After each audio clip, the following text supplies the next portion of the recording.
A gun clicks in the dark. A woman who wasn't supposed to be there stands in the crosshairs of a kingpin's obsession. One phone call, one wrong door, one moment that rewrites everything.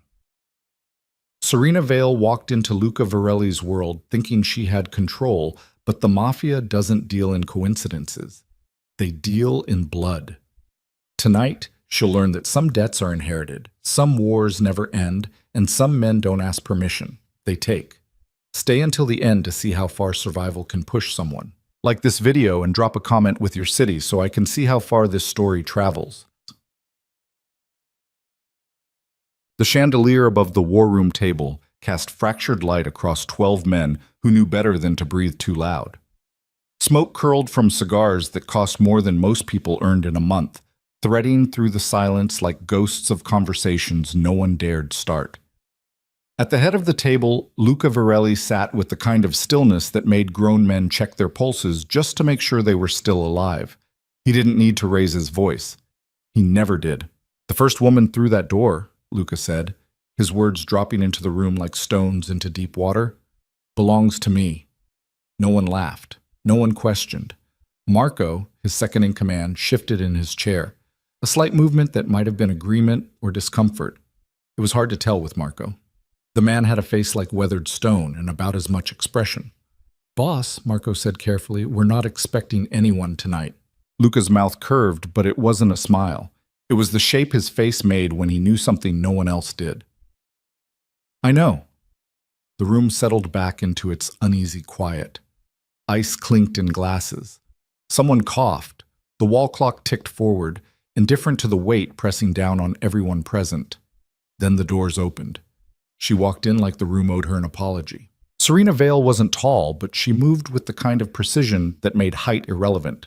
Dark hair pulled back tight. Sharp eyes that swept the room once and cataloged everything worth knowing. She wore scrubs, pale blue, practical, the kind nurses changed out of at the end of long shifts. There was a coffee stain on her left sleeve and exhaustion written in the lines around her mouth. She stopped 3 steps inside, hand still on the doorframe, and looked directly at Luca. "You," she said. Not a question. An accusation. Luca leaned back in his chair, fingers steepled beneath his chin. Around the table, men reached for weapons they hadn't been told to draw. Marco's hand disappeared beneath the table. Giovanni's jaw tightened. The air in the room crystallized into something sharp and breakable. "Me," Luca agreed.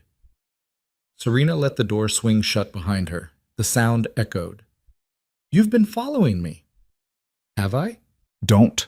Her voice cut clean through the pretense. "Don't play games. I've seen your car outside my apartment 3 times this week. Black Mercedes, tinted windows, license plate that probably doesn't exist in any database that matters." She took another step forward. Men twice her size leaned back. "I called the police. You know what they told me? That I should be more careful about who I piss off." Luca's expression didn't change, but something in his eyes shifted. Recognition, maybe, or respect. "You have good instincts." "I have a taser and a very short temper," Serena said. "And I want to know why you're stalking me." "I'm not stalking you." Luca stood, and the room seemed to tilt in his direction. He was tall, broad-shouldered, with the kind of face that looked carved rather than born. Scar tissue marked his left eyebrow. Old damage, poorly healed. "I'm waiting." "For what?" "For you to walk through that door." Serena's laugh was short and humorless. "That's the creepiest thing anyone's ever said to me, and I work in emergency medicine. I've heard some shit." Marco cleared his throat. "Boss, should we?" "No," Luca said, not looking away from Serena. "She stays." "I'm not staying anywhere." Serena's hand went to her bag, a reflex, automatic. "I came here to tell you to leave me alone. Now I've said it. We're done. We haven't started, then we never will." Luca moved around the table with the kind of grace that came from years of knowing exactly how dangerous he was. 2 weeks ago, you received a phone call. Wrong number. A man's voice. He said 6 words before you hung up. Serena's face went carefully blank. "I get a lot of wrong numbers." "The package is still in play." Luca quoted the words like he'd memorized them. "You hung up, blocked the number, went back to your shift, but you thought about it. You wondered." I wondered if it was some kind of scam, Serena said. Her voice was steady, but her knuckles had gone white around the strap of her bag. Then I forgot about it. Did you? Yes. Liar. The word landed between them like a slap. Serena's jaw tightened. I don't know you. I don't know what you want. But if you don't get out of my way in the next 10 seconds, I'm going to start screaming, and I promise you someone will care. No one will come, Luca said quietly. This building is mine. The street outside is mine. The police who told you to be careful, also mine. He took one more step. They were close enough now that she had to tilt her head back to meet his eyes. But you're not mine. Not yet. Not ever. We'll see. That's when the windows exploded. Glass shattered inward in a spray of glittering fragments. The chandelier swung wild, throwing shadows across the walls like running figures. Gunfire erupted, sharp, staccato bursts that turned the elegant war room into a killing floor in the space between heartbeats. Serena dropped. Instinct and training put her on the ground before her brain caught up with what was happening. Someone screamed. Someone else returned fire. The air filled with the smell of cordite and panic. A hand locked around her wrist, rough, uncompromising. Luca hauled her up and across the room, using his body as a shield between her and the shattered windows. Bullets punched through expensive wallpaper, splintered antique furniture, found flesh and bone with wet, final sounds. Move, Luca said in her ear, and Serena moved because staying still meant dying. They hit the hallway at a dead run. Behind them, the gunfire intensified. Someone shouted orders in Italian. Someone else gurgled and went quiet. Luca's grip on her wrist was iron, dragging her around corners she didn't know existed, through corridors that smelled like old money and older violence. What the hell is happening? Serena's voice came out higher than she wanted, ragged with adrenaline. Dante Casimir, Luca said, kicking open a heavy wooden door. He's early. Who? Later. The room beyond was small, windowless, lined with monitors showing security feeds from every angle of the building. Luca shoved Serena inside and slammed the door. Heavy bolts slid home, 3 of them, industrial grade. The gunfire became muffled, distant. Serena spun on him. You need to tell me what the hell is going on right now, or I swear— Your father, Luca interrupted, was a very careful man. The words hit her like cold water. My father's dead. I know. Luca moved to the monitors, fingers flying over keys. Screens flickered, cycled through views. Men in tactical gear were moving through the building with military precision. Too many of them, too well equipped. He died 6 months ago. Heart attack. You were working a double shift. He died alone in his apartment. How do you know that? Serena's voice cracked. Because I've been watching you since the day he died, Luca said. Waiting to see if you knew. Knew what? Luca turned to face her fully. In the monitor light, his scar looked deeper, his eyes darker. Your father wasn't who you thought he was. Thomas Vale. Good man. Accountant. Quiet life. He paused. Also, embedded asset for the Casimir organization. 15 years deep. He knew where every body was buried because he helped dig half the graves. Serena's knees went soft. She locked them. That's insane. It's true. My dad worked for a firm downtown. He did taxes. He laundered money for one of the most dangerous criminal networks on the Eastern Seaboard, Luca said. And when he decided to walk away, he took insurance. Something that could bring the whole operation down. Something Dante Casimir has been tearing the city apart trying to find for the last 6 months. I don't— Serena's thoughts were racing, fragmenting. I don't have anything. My dad left me his apartment and about $8,000 in savings. That's it. The phone call, Luca said. 2 weeks ago. The package is still in play. That was a coded message, a dead man's switch. Your father set it up to trigger if certain conditions were met. What conditions? If no one from his organization made contact within 6 months of his death. Luca's jaw tightened. Which means whoever made that call thinks you know where the package is. And now Dante knows it too. On the monitors, armed men were systematically clearing rooms. Bodies lay still in the war room. Marco was gone, either dead or escaped. No way to tell from the cameras. The invaders moved with purpose, checking corners, opening doors. looking for something, looking for someone. I don't know anything, Serena said. Her voice sounded very small. Swear to God, I believe you, Luca said. But Dante won't. He'll take you apart piece by piece until he's sure. And then he'll kill you anyway, because that's what men like him do. Men like you mean? Luca's smile was sharp and joyless. I'm worse than Dante in most ways that matter, but I keep my word, and I pay my debts. Your father did me a favor once, a big one, the kind you don't forget. He moved to a panel on the wall, pressed his palm against it. A section of wall slid aside, revealing a narrow passage. I promised him if anything happened, I'd make sure you survived, so that's what I'm going to do. By kidnapping me? By keeping you alive long enough to figure out what your father hid and where he hid it. Luca gestured to the passage.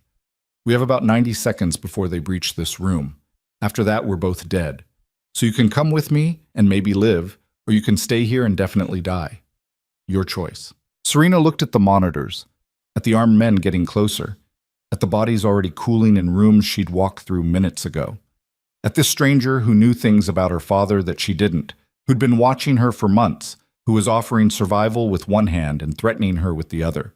She thought about her apartment, her job, her normal, boring, safe life that had apparently been built on a foundation of lies. She thought about her father, quiet Thomas Vale, who did crossword puzzles and forgot her birthday and died alone because she'd been too busy saving other people's lives.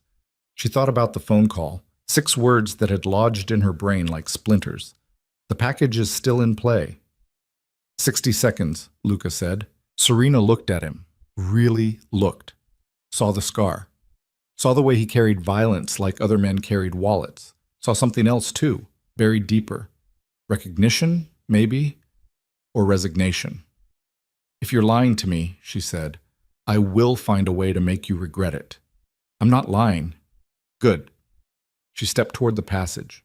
Because I'm really good at holding grudges. Luca's laugh was brief and genuine. I believe that too. They moved into the passage just as the first explosive charge detonated against the safe room door. The walls shook. Dust rained from the ceiling. Behind them, metal screamed and bolts gave way. The passage was dark, narrow, sloping downward. Luca had a flashlight, small, tactical, the kind that could double as a weapon. He moved fast, sure-footed.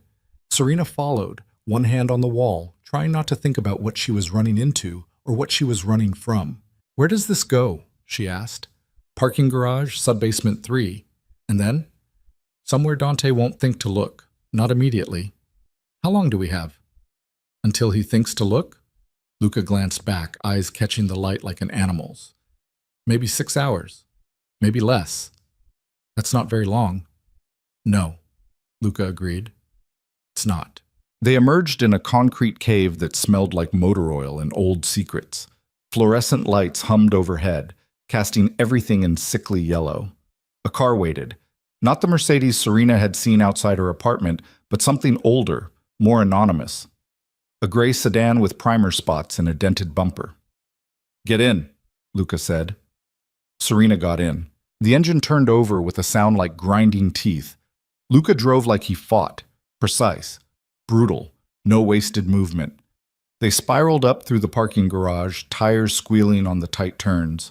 The exit barrier was up. The attendant booth was empty. They hit the street doing 60. Behind them, the building was already burning. Serena twisted in her seat, watching flames lick out of shattered windows. Your people? Dead or scattered, Luca said flatly. We'll count bodies later. You don't sound upset. I am. He took a corner hard enough that Serena's shoulder hit the door. But being upset won't keep us alive. They drove in silence for 10 minutes, taking random turns, doubling back, checking mirrors. Finally, Luca pulled into an alley behind a shuttered restaurant and killed the engine. In the sudden quiet, Serena could hear her own heartbeat, too fast, too loud. I need you to think, Luca said. Your father's apartment. What did you do with his things? I haven't... Serena swallowed. I haven't done anything yet. It's all still there. I go by sometimes to water his plants, but I haven't been able to pack anything up. Has anyone else been there? The landlord, maybe? I don't know. We need to go there. Tonight. It's a crime scene now, Serena pointed out. Or it will be once someone reports. No one will report anything, Luca said. The building I own, the police on the take, the bodies will disappear. By morning, it'll be like tonight never happened. Except it did happen. Except it did, Luca agreed. And now you're part of it, whether you want to be or not. Serena closed her eyes.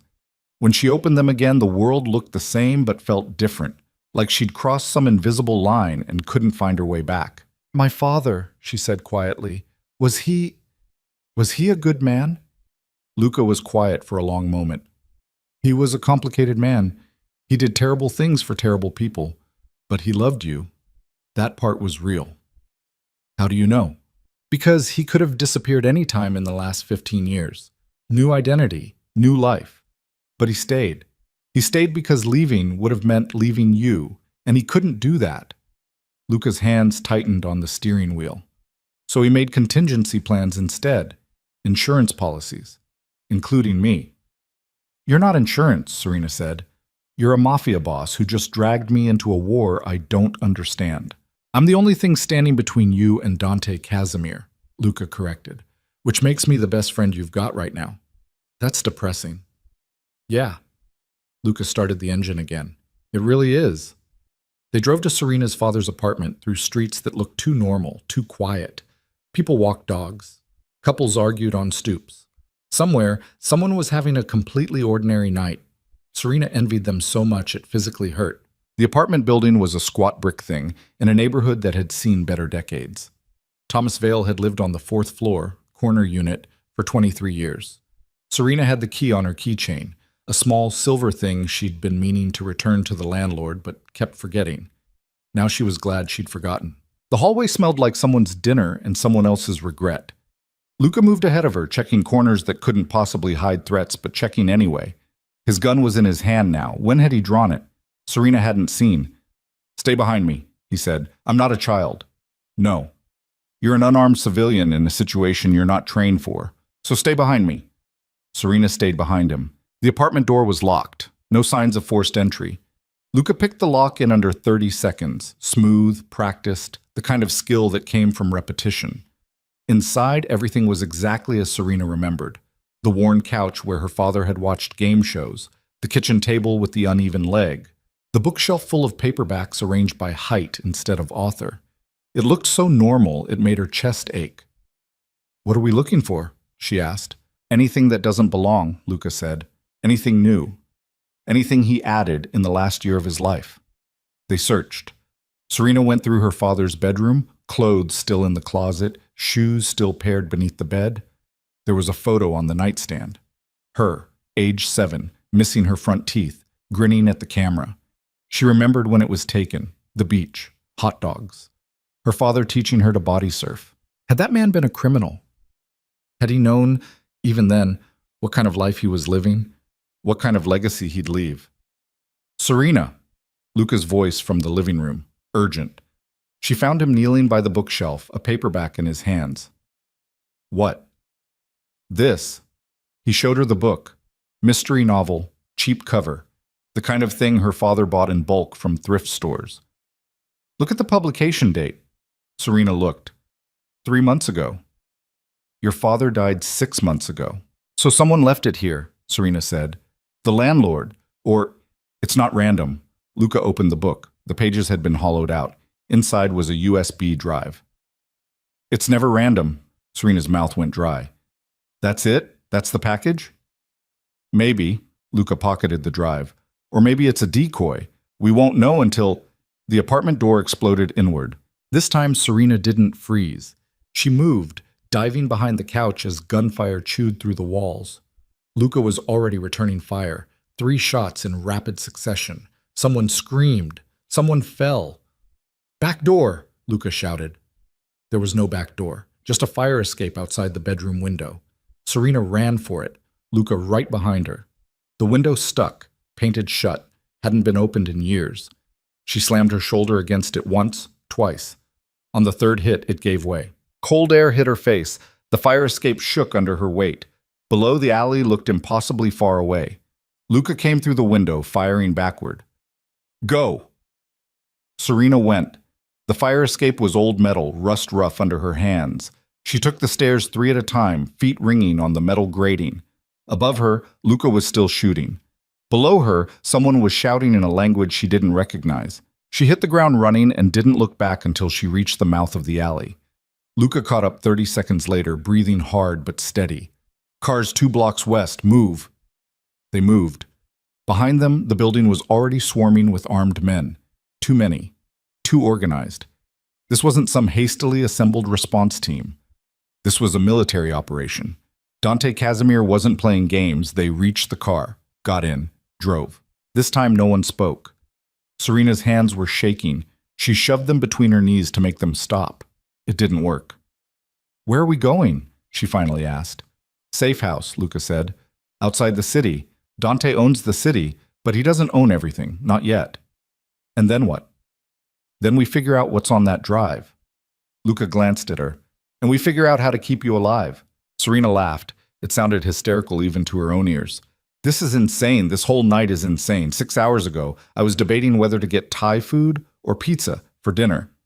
Now I'm running from armed men because my dead father was apparently some kind of criminal accountant who hid something important enough to kill for." "Thai or pizza?" Luca asked. "What? You were deciding between Thai and pizza. Which did you choose?" Serena stared at him.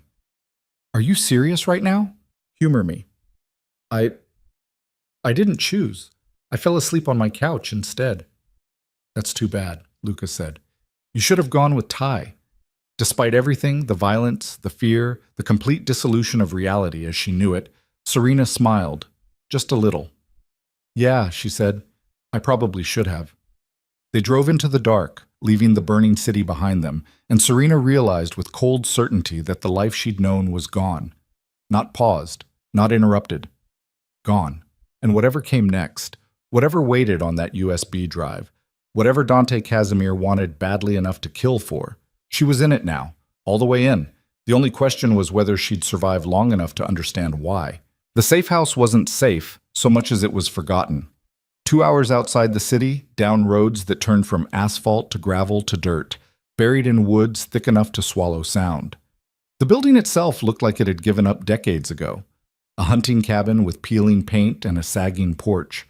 The kind of place people went to disappear or die. Sometimes both. Luca killed the headlights 50 yards out and coasted the rest of the way in darkness. The engine ticked as it cooled. Somewhere in the trees, an owl called out, got no answer, went silent. "This is it?" Serena asked. "This is it." "It looks condemned." "It looks forgotten," Luca corrected. "There's a difference." He was out of the car before she could argue, moving around the perimeter with his gun drawn, checking windows, testing doors. Serena watched him work, saw the precision in every movement. This wasn't paranoia. This was survival instinct worn into muscle memory. When he was satisfied, or as satisfied as he was going to get, he waved her forward. Inside, the cabin smelled like mildew and mouse droppings. Luca found a lantern, battery-powered, and clicked it on. Weak yellow light revealed a single room with a wood stove, a card table, 2 chairs that had seen better decades, and a cot with a mattress that probably had stories to tell. No running water. No electricity. A camping toilet in the corner behind a moldy curtain.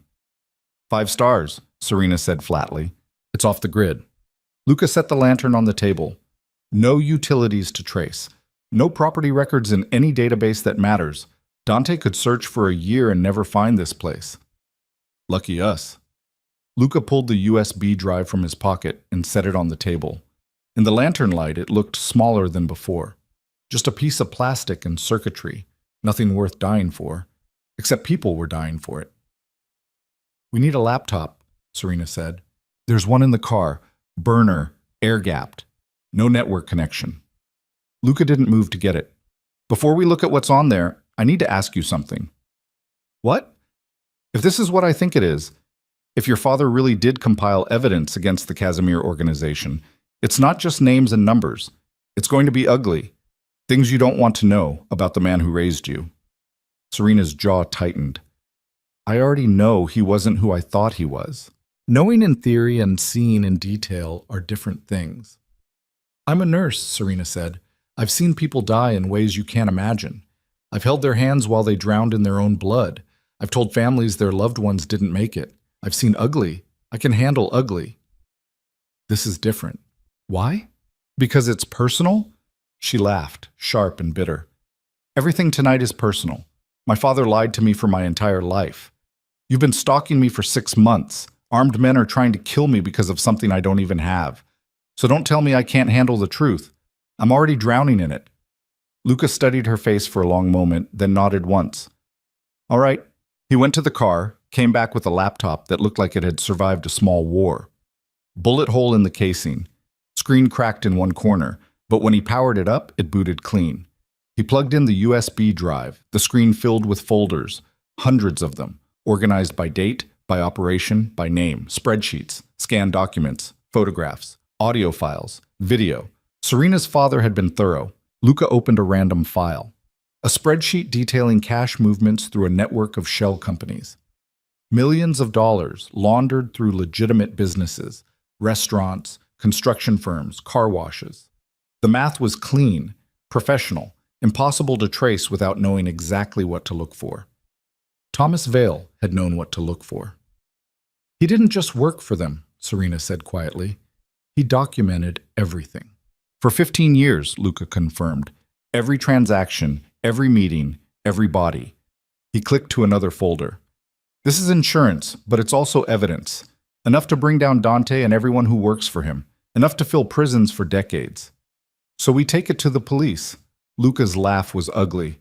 Half the police in the city are on Dante's payroll. The other half are too scared to act. You go to the cops with this, you'll be dead before the sun comes up. The FBI then? Someone. Maybe. Luca didn't sound convinced. But federal investigations take time. Months. Years. And in the meantime, Dante will tear the world apart looking for this. He'll kill everyone you've ever met just to send a message. So what do? We use it as leverage. Luca's eyes were cold in the lantern light.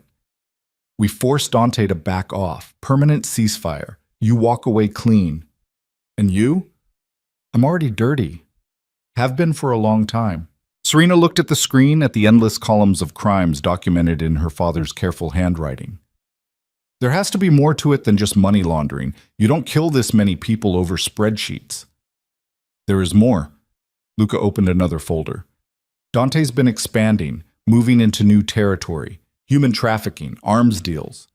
He's got connections to organizations in 6 countries. This drive doesn't just expose him, it exposes the whole network. Then why did my father have it?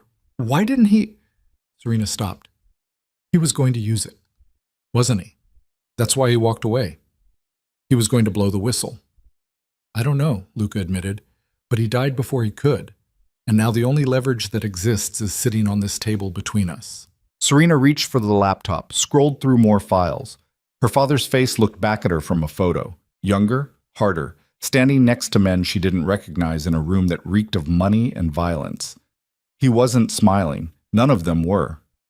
I need air, she said. Outside, the night was cold enough to sting.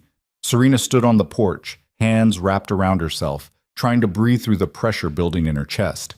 Behind her, the cabin door opened, closed. Luca's footsteps on the old wood. You okay? He asked. No? Serena didn't turn around. I'm not okay. I'm the opposite of okay.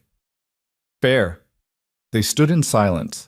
The woods were full of small sounds, branches creaking, leaves rustling, animals moving through the underbrush. Normal sounds, the kind that meant the world was still turning, still indifferent. Why did you promise him? Serena asked. My father. What favor did he do that was worth all this? Luca was quiet long enough that she thought he wouldn't answer. Then, 5 years ago, I had a problem. A rival family thought they could take what was mine. They were wrong, but they were persistent. One of them got close enough to plant a bomb in my car. Jesus. Your father found it. He was doing routine maintenance on one of Dante's operations in the same garage. Saw something that didn't look right. Could have walked away, should have walked away. But he didn't. He called me, warned me. Defused the bomb himself because there wasn't time to wait for professionals. Luca's voice was flat, factual. I owe him my life, which means I owe you protection. That's how this works. That's insane. That's the life. Serena turned to face him. What if I don't want protection? What if I want to take this drive and disappear? New name, new city, new everything. You'd be dead in a month, Luca said bluntly. Dante has reach. He has resources. You can run, but you can't hide, not from him. So I'm stuck. You're alive. There's a difference. Serena wanted to argue, but the exhaustion was catching up with her now. Bone-deep weariness that made her knees weak.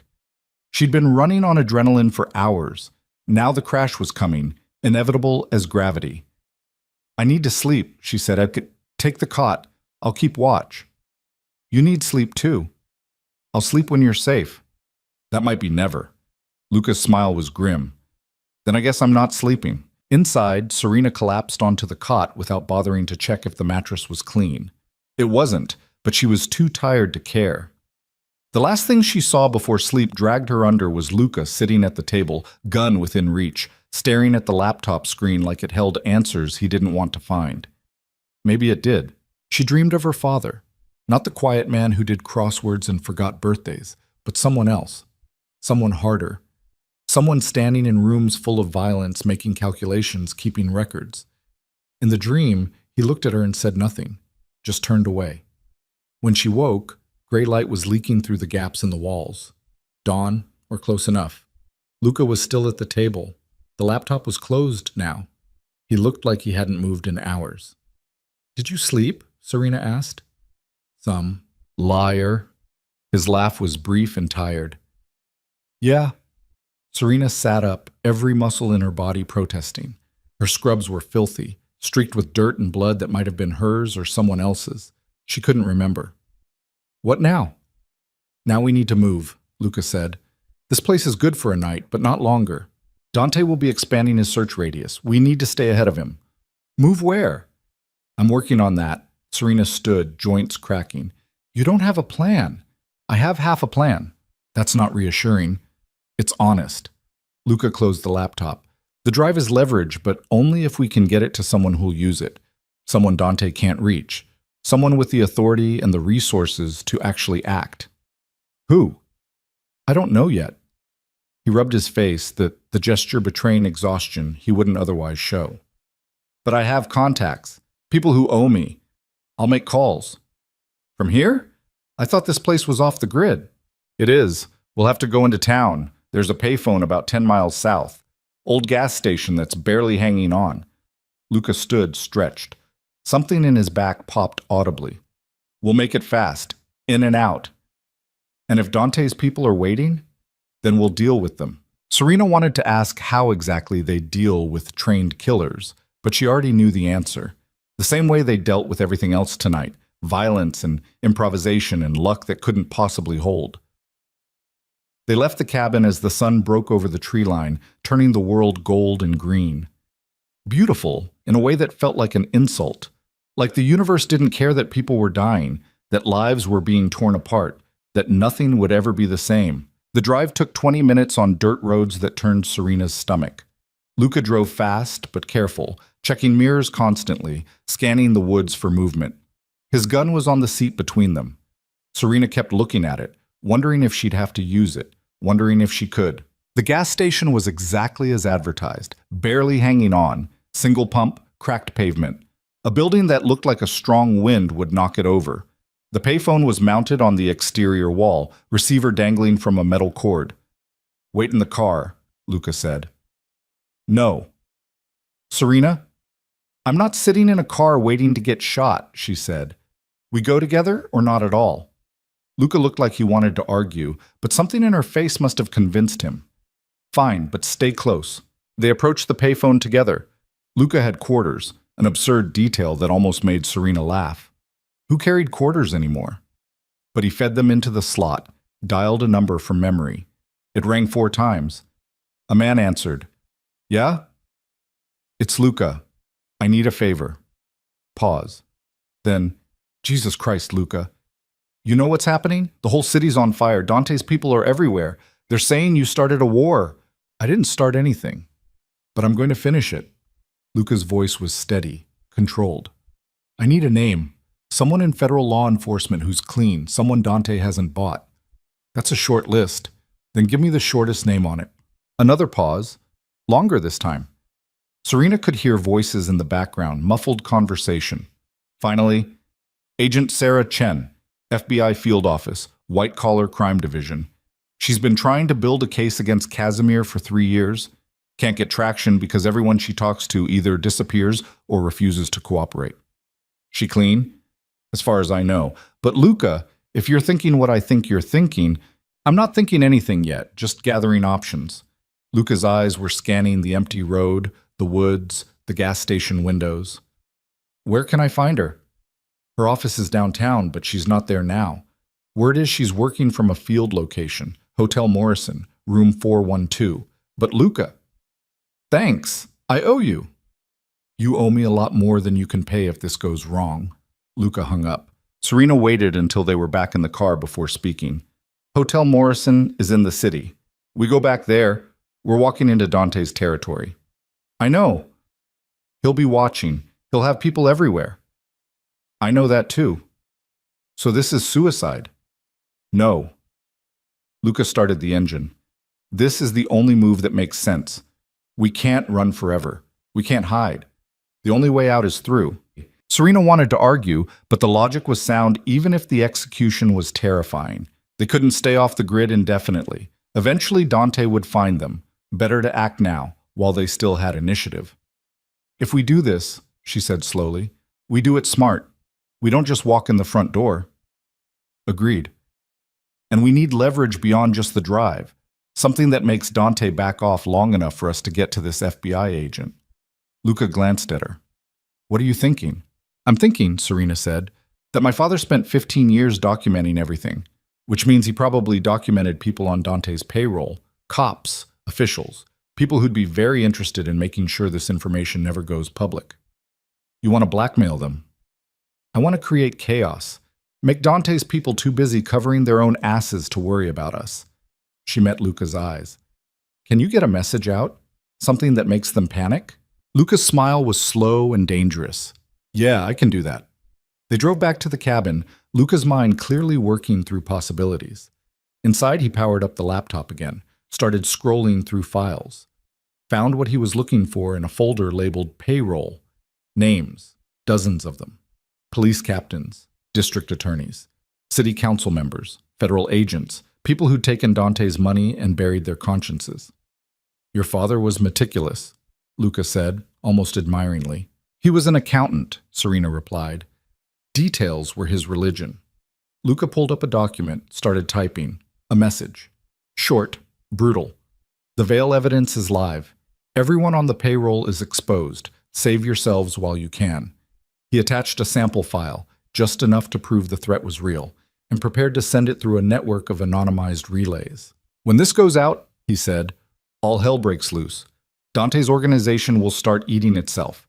People will run. People will start making deals. It'll buy us time, but it'll also make us the most hunted targets in the state. So we'd better move fast. Very fast. Luca hit send. Somewhere in the city, phones started ringing. Inboxes started filling. People started panicking. The war just shifted. They packed what little they had. The laptop, the drive, the gun, a change of clothes Luca had stashed in the car. Serena found a jacket that smelled like mothballs but was warmer than her scrubs. She put it on without complaint. How do we get into the city without being seen? She asked. We don't, Luca said. We get seen, but not recognized. Dante's looking for us. He's not looking for a couple on a date, a married pair running errands, two strangers who happen to be in the same place. You want to hide in plain sight. It's worked before. They drove south, back toward the city that wanted them dead. On the way, Luca stopped at a thrift store, one of those places that smelled like old lives and forgotten dreams. He came out with clothes, a sundress for Serena, floral print, and completely at odds with everything she was feeling. For himself, khakis and a polo shirt that made him look like a suburban dad. You're kidding, Serena said when she saw them. Camouflage isn't always about blending into the woods, Luca replied. Sometimes it's about blending into the crowd. She changed in the thrift store bathroom, staring at herself in the cracked mirror. The woman looking back was a stranger, exhausted, terrified, wearing a dress that didn't fit right and shoes that pinched, but alive, for now. Outside, Luca looked almost unrecognizable. The scar was still there, the hardness in his eyes, but the suburban costume softened him just enough. They looked like exactly what they were pretending to be. Normal people having a normal day. The lies we tell, Serena thought, are the ones that keep us breathing. They reached the city as afternoon bled into evening. Traffic was heavy, people heading home from work, picking up kids, living lives that hadn't been shattered. Serena watched them through the window and felt the distance like a physical thing, the gap between who she'd been yesterday and who she was becoming. Hotel Morrison was downtown, a mid-tier business hotel that catered to conference attendees and traveling salespeople. Luca parked 3 blocks away, in a public garage where the car would be one among hundreds. "Room 412, he said, checking the gun one more time before tucking it into the waistband of his khakis, hidden by the polo shirt. "We take the stairs. Avoid cameras where possible. If anyone asks, we're visiting someone. Wedding planning, baby shower, something normal. Nothing about this is normal. Then we'll have to sell it harder." They walked into the hotel like they belonged there. Luca had his arm around Serena's waist, casual, comfortable, the kind of touch that said couple without words. She leaned into it because the alternative was looking stiff and suspicious. The lobby was busy, check-ins, check-outs, a wedding party taking over the bar. No one looked at them twice. The stairs were concrete and utilitarian, echoing with their footsteps. 4th floor, door to the hallway. Luca checked through the window first, scanning for threats. Clear. They moved down the hall, counting room numbers. 408, 410, 412. Luca knocked. 3 times. Firm but not aggressive. No answer. He knocked again. This time footsteps inside. A woman's voice, cautious. "Who is it?" "Agent Chen, my name is Luca Varelli. I have information about the Casimir organization. I need 5 minutes of your time." Silence. Then the sound of a chain being unlatched. The door opened 6 inches, stopped by a security bar.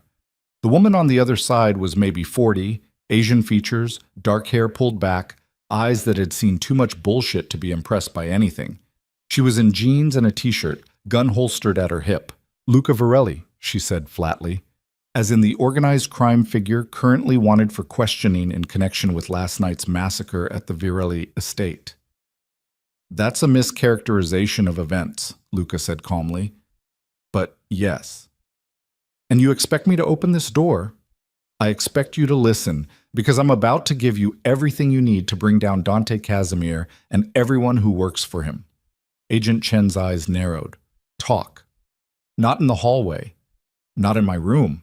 "Then we have a problem," Luca said, "because the same people who massacred my estate are looking for us right now. And if they find us before we can get this information into federal custody, it disappears forever." "What information?" Serena spoke for the first time. "My father was Thomas Vale.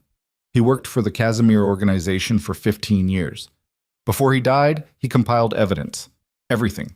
Transactions, operations, murders. It's all documented. All of it." Agent Chen's expression shifted. Not belief, not yet, but interest. "Where's this evidence?" Luca held up the USB drive. "That could be anything," Chen said. "It could be," Luca agreed. "But it's not. And you know it's not because you've been trying to build this case for 3 years with nothing to show for it. Now I'm handing you the smoking gun. The only question is whether you're smart enough to take it." Chen studied them both. Serena could see the calculation happening behind her eyes. Risk versus reward, truth versus trap. Finally, she stepped back and opened the door. 5 minutes, she said. "And if this is bullshit, I'm arresting both of you." "Fair," Luca said. They stepped inside. The room was standard hotel. Bed, desk, TV bolted to the wall. But Chen had made it a workspace. Laptop open on the desk, files spread across the bed, whiteboard propped against the wall covered in names and connections. Dante Casimir's name was at the center, circled in red. Chen closed the door, locked it, didn't offer them seats. "Show me." Luca handed her the drive. She plugged it into her laptop, opened a file at random. Her face didn't change, but Serena saw her jaw tighten, saw her fingers curl into a fist. "How did you get this?" Chen asked, voice carefully controlled. Thomas Vale gave it to me, Luca lied smoothly. Before he died. Insurance policy. He wanted someone to use it if anything happened to him.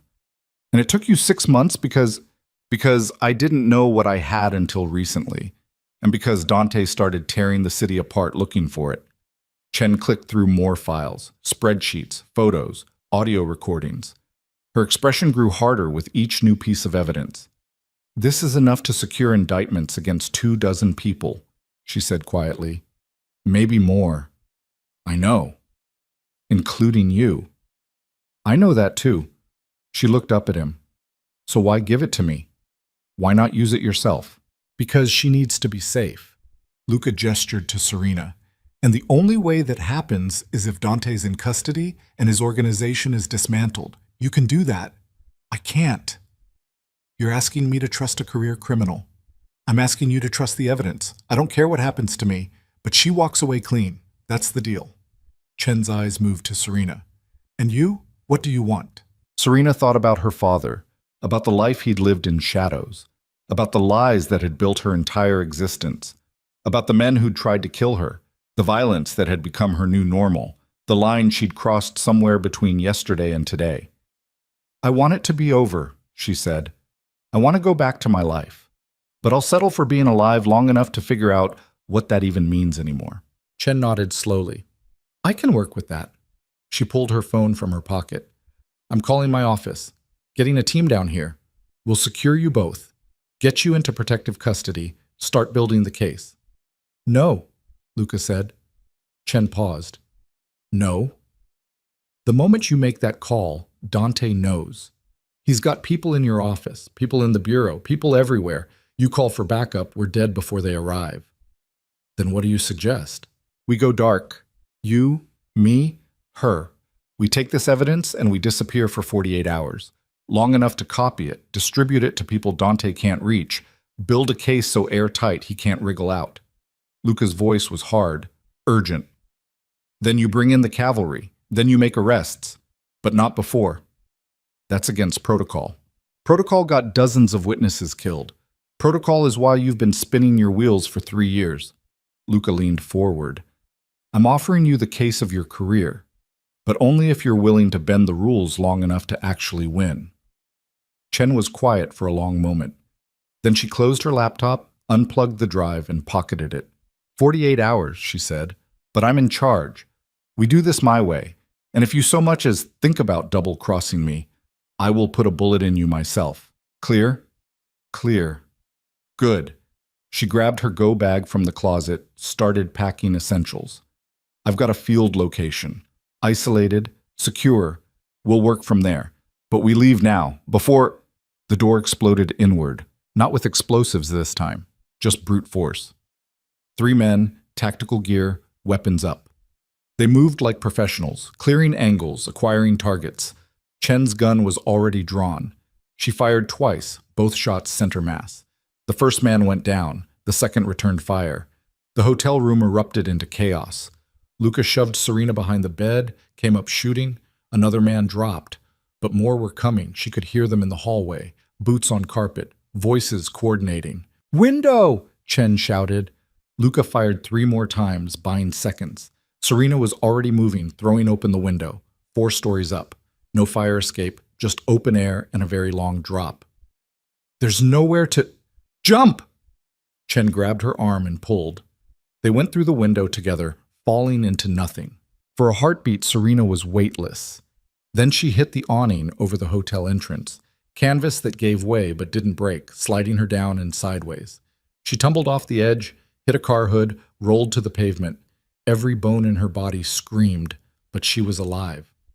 Chen landed beside her, already moving. Car, now! Luca came through the window last, landed hard, came up limping but functional. Gunfire chased them from the hotel, bullets sparking off concrete and metal. They ran. The parking garage. 3 blocks that felt like 3 miles. Behind them, shouts and sirens. Ahead, the car that had brought them here, waiting like a promise. They piled in. Luca drove. Chen navigated from the back seat, directing them through streets and alleys, staying off main roads, moving fast. How did they find us? Serena gasped. My phone, Chen said bitterly. I had it on. Stupid. Dante must be monitoring federal agents, tracking locations. The second we were in that room together long enough. It doesn't matter, Luca interrupted. What matters is we're still moving, still ahead. Barely. Barely's enough. They drove out of the city for the second time in as many days. This time with a federal agent in the back seat, a USB drive full of evidence in her pocket, and enemies closing in from every direction.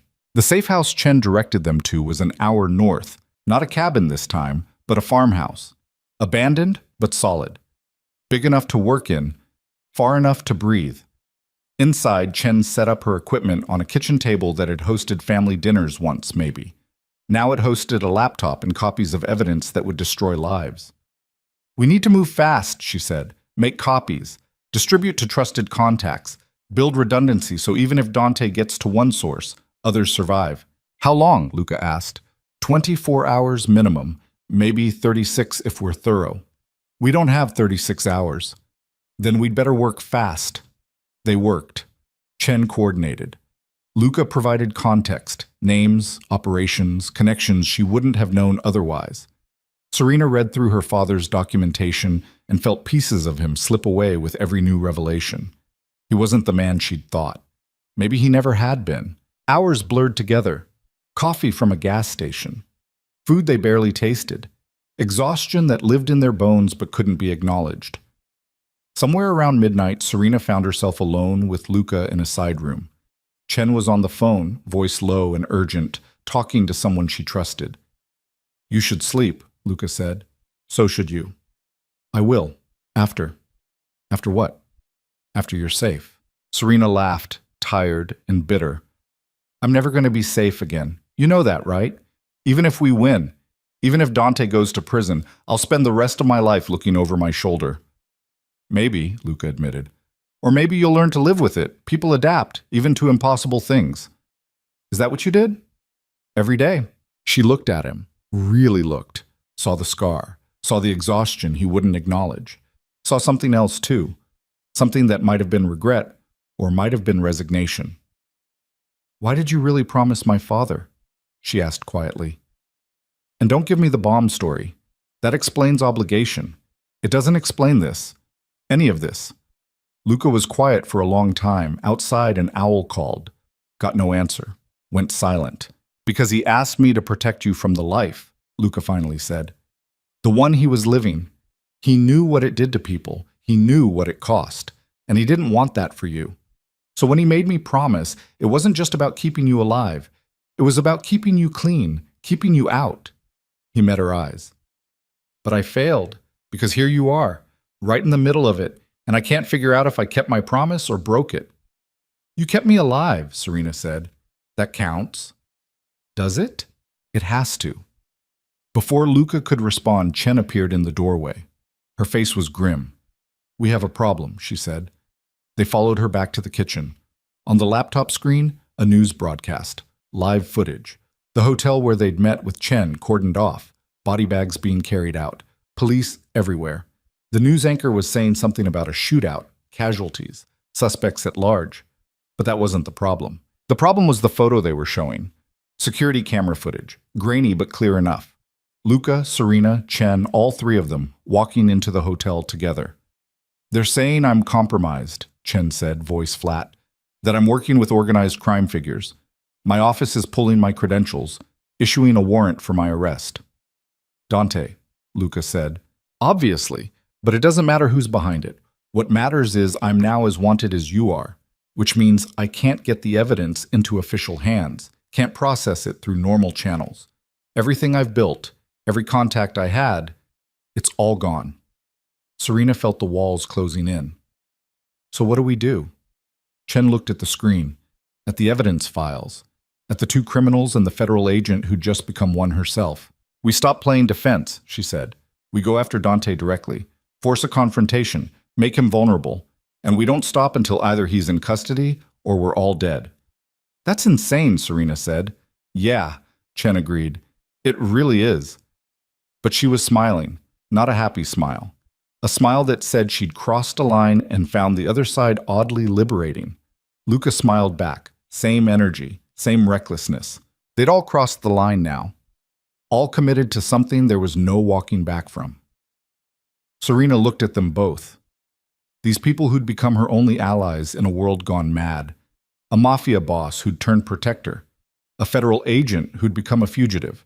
And herself, a nurse who'd picked up a gun and found she could pull the trigger. Okay, she heard herself say, tell me how we do this, tell me how we end Dante Casimir.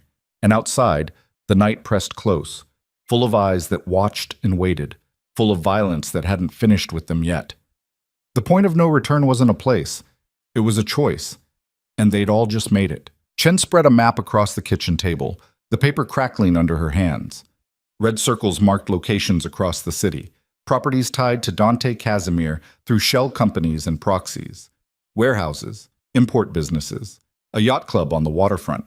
Each one a potential fortress, each one crawling with armed men who'd kill without hesitation. This one, Chen said, tapping a warehouse near the docks. It's his distribution hub.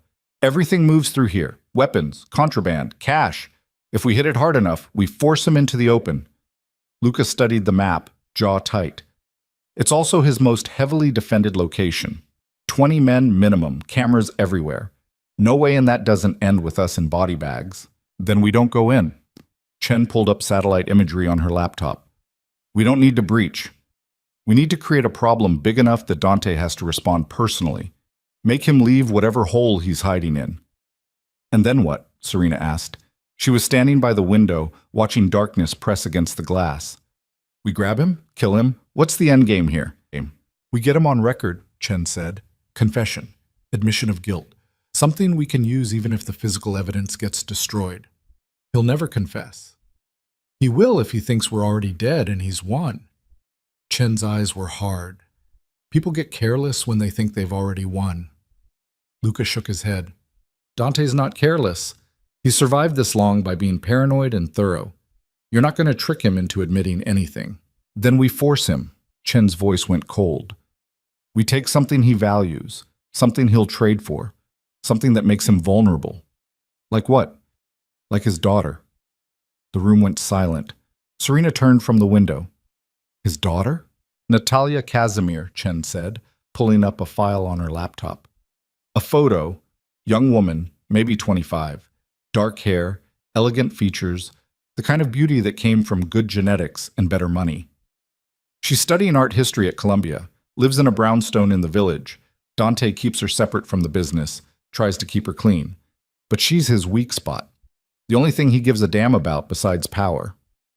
You want to kidnap her, Luca said flatly. I want leverage. That's insane. So is everything else we're doing. Chen met his eyes. You got a better idea? Luca was quiet for a long moment. Then he looked at Serena. What do you think? Serena thought about the men who'd tried to kill her, about her father's secrets, about the violence that had become her new normal, about lines she'd already crossed and lines she hadn't.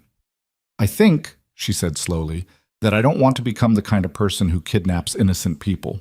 She's not innocent, Chen said. She's Dante's daughter. She knows what he is. Knowing what your father is doesn't make you guilty of his crimes. Neither does being Thomas Vale's daughter, but here we are. The comparison landed like a slap. Serena's hands curled into fists. That's not the same, isn't it? No, because I'm not using my father's crimes as justification for hurting other people. I'm trying to survive. There's a difference. Chen's expression softened slightly. I know, but survival sometimes means making choices that keep you up at night. I'm not asking you to like this. I'm asking if you can live with it. Serena looked at Luca. And you? Can you live with it? Luca's face was unreadable. I've done worse for less reason, but Chen's right about one thing. We need leverage. Without it, we're just three people with a USB drive trying to outrun an army. So we kidnap an innocent woman and use her as bait. Serena's voice was hollow. That's the plan. That's the plan, Chen confirmed. Serena walked to the table, looked at Natalia Casimir's photo. The young woman was smiling in the picture, caught mid-laugh at some gallery opening. She looked happy, unaware that her father's sins were about to crash down on her. If we do this, Serena said, we do it without hurting her. No violence, no threats. We just Hold her until Dante agrees to meet. Agreed, Luca said. Chen nodded. I can live with that. They planned through the night. Chen pulled surveillance data on Natalia's routine, classes, favorite coffee shop, evening walks through Washington Square Park. Patterns. Predictability. The kind of normal life that made someone vulnerable. By dawn, they had a plan. Simple. Clean. The kind that only worked if nothing went wrong, which meant it probably wouldn't work at all. They drove back into the city in stolen plates and borrowed faces, baseball caps pulled low, sunglasses despite the early hour. The streets were waking up, people heading to work, joggers in the park, food carts setting up for the breakfast rush. Normal. All of it so goddamn normal. Natalia Casimir left her brownstone at 8:15, exactly on schedule. Dark coat, leather bag slung over one shoulder, earbuds in. She walked like someone who'd never had to check over her shoulder, who'd never learned that the world could turn vicious in a heartbeat. Serena watched from across the street and felt sick. Second thoughts? Luca asked quietly. 10th thoughts. 100th thoughts. Serena's hands were shaking. She shoved them in her pockets. But we're doing this anyway. We don't have to. Yes, Serena said. We do. They followed Natalia to the coffee shop. Chen went in first, casual, ordering something complicated. Luca went next. Serena waited outside, watching through the window. Natalia ordered her usual, some kind of latte with extra foam. She was scrolling through her phone, oblivious. Chen moved closer, timing it perfectly. As Natalia turned to leave, Chen stumbled, spilled her drink, grabbed Natalia's arm. Oh God, I'm so sorry. It's fine. Don't worry about... The syringe was so small Serena almost missed it. Just a quick press against Natalia's upper arm, needle-piercing fabric and skin. The sedative worked fast. Chen had promised it would. Natalia's eyes went unfocused. Her knees buckled. She's having a seizure, Chen's voice carried. Someone call an ambulance. But Luca was already there, playing the concerned stranger, helping Chen guide Natalia toward the door. I've got a car right outside. They moved fast. Out the door. Into the sedan. Gone before anyone could process what had happened. Serena slid into the back seat next to Natalia's unconscious form. The young woman's breathing was steady, regular. She looked peaceful. Like she was sleeping. Like she wasn't being kidnapped. Drive, Chen said. Luca drove. They took her to another safe house, this one further out, deeper in the woods. An old hunting lodge that smelled like mildew and abandonment. Inside, they laid Natalia on a couch, checked her vitals. Everything stable. She'll wake up in about an hour, Chen said. Groggy but functional, no permanent effects. Just the psychological trauma of being kidnapped, Serena said bitterly. She'll survive. Will she? Chen's look was sharp. We're not going to hurt her. We agreed. I know, but Dante will hurt people to get her back. A lot of people. And that's on us. That's on him, Luca corrected. He built this life. He made these choices. We're just forcing him to pay for them. Serena wanted to argue, but exhaustion was catching up with her again. She'd been running on adrenaline and coffee for too long. Her hands wouldn't stop shaking. Her thoughts kept fragmenting. I need air, she said. Outside, the morning was cold and bright. Serena stood on the porch, breathing deep, trying to remember who she'd been 3 days ago. That woman seemed impossibly distant now, a stranger living a stranger's life. The door opened behind her. Luca stepped out, closed it quietly. You okay? He asked. No. Serena didn't look at him. I keep thinking about my patients, people I've saved, people I've held while they died. I took an oath, first do no harm, and now I'm part of a kidnapping. You didn't take that woman, Luca said. Chen and I did. You're just here. That's a distinction without a difference. Maybe. He leaned against the porch rail. But you're still here. You could have walked away a dozen times. You didn't, which means some part of you knows this is necessary. Or it means I'm too scared to be alone. Fear's not weakness. It's information. It tells you what matters. Luca's voice was quiet. You're afraid because you care. About doing the right thing. About not becoming like the people who've hurt you. That's not weakness. That's the only thing keeping you human.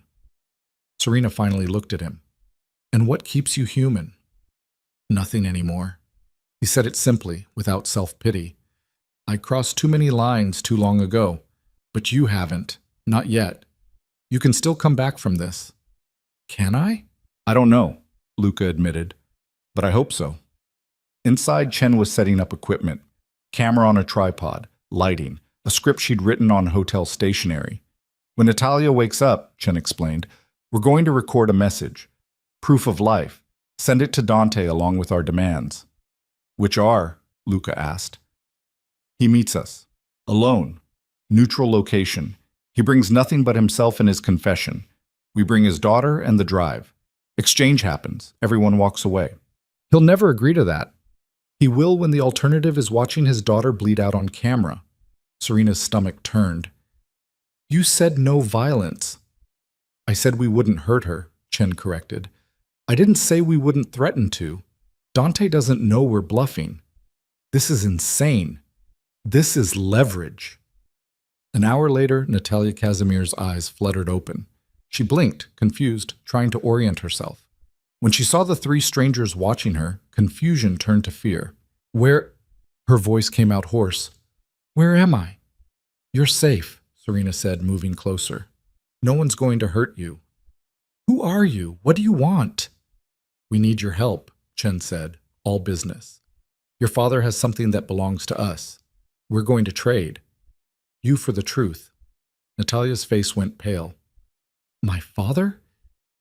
You took me because of my father? Yes. I don't have anything to do with his business. I don't know anything. I can't. We know, Luca interrupted. This isn't about what you know. It's about what you're worth to him. Natalia's eyes filled with tears. Please, please, I don't want to die. You're not going to die, Serena said firmly. She shot a look at Chen. No one's going to hurt you, I promise. Can you promise that? Natalia's voice broke. Can you really promise that when you've already kidnapped me? Serena had no answer. Chen set up the camera. We're going to record a message. You're going to tell your father you're alive and you're being treated well. Then we're going to send it to him along with our demands. That's all. No tricks, no harm. And if he doesn't give you what you want, he will. Chen's voice was cold. Because you're the only thing in this world he actually loves.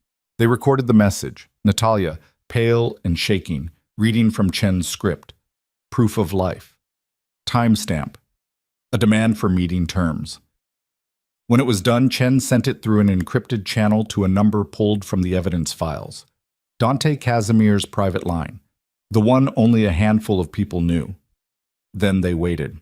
2 hours passed. 3. Natalia sat on the couch, silent and terrified. Serena tried to comfort her, but what comfort was there? We kidnapped you, but we're the good guys didn't exactly inspire trust. Finally, Chen's phone buzzed.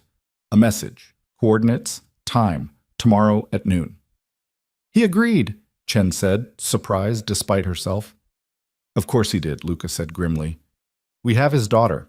They spent the rest of the day preparing, checking weapons, running through scenarios, planning for every possibility except the one that mattered, the one where everything went wrong. That night, Serena couldn't sleep. She lay on a cot in the corner, staring at the ceiling, listening to Natalia's quiet breathing across the room. The young woman had finally cried herself into exhausted sleep. Footsteps. Chen moving through the darkness. Serena sat up. Can't sleep either? Never could before an operation, Chen admitted. She sat on the floor, back against the wall. You learn to function on adrenaline and stubbornness. How long have you been doing this? Chasing criminals. 15 years, bending the rules? This is new. Chen's laugh was hollow. Never thought I'd be the one on the wrong side of the law. Are we? On the wrong side? Legally? Absolutely. Morally? Chen shrugged. I don't know anymore. I used to think there was a clear line. Good guys and bad guys. Right and wrong. But the more I see, the more that line blurs. My father lived on that line, Serena said quietly. I think it destroyed him. Or saved him. Kept him human when everything else was trying to turn him into a monster. Chen looked at her. You're more like him than you think. I don't want to be. Too late. You're already making the hard choices. already doing things you never thought you'd do. That's him in you, whether you like it or not. Serena wanted to argue, but the truth was too heavy to deny. Morning came cold and gray. They loaded into the car, Luca driving, Chen riding shotgun, Serena in back with Natalia. The young woman hadn't spoken since waking, just stared out the window with dead eyes. The meeting location was an abandoned factory on the edge of the industrial district. All concrete and rust, windows shattered, graffiti covering every surface. The kind of place where bad things happened and nobody looked too closely. They arrived early, checked sight lines, escape routes. Chen positioned herself with a rifle on the second floor. Overwatch, she called it. Luca stayed on the ground floor with Serena and Natalia.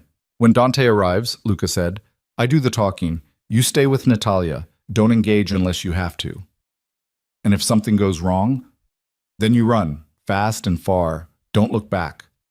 I'm not leaving you. Luca's smile was sad. You might not have a choice.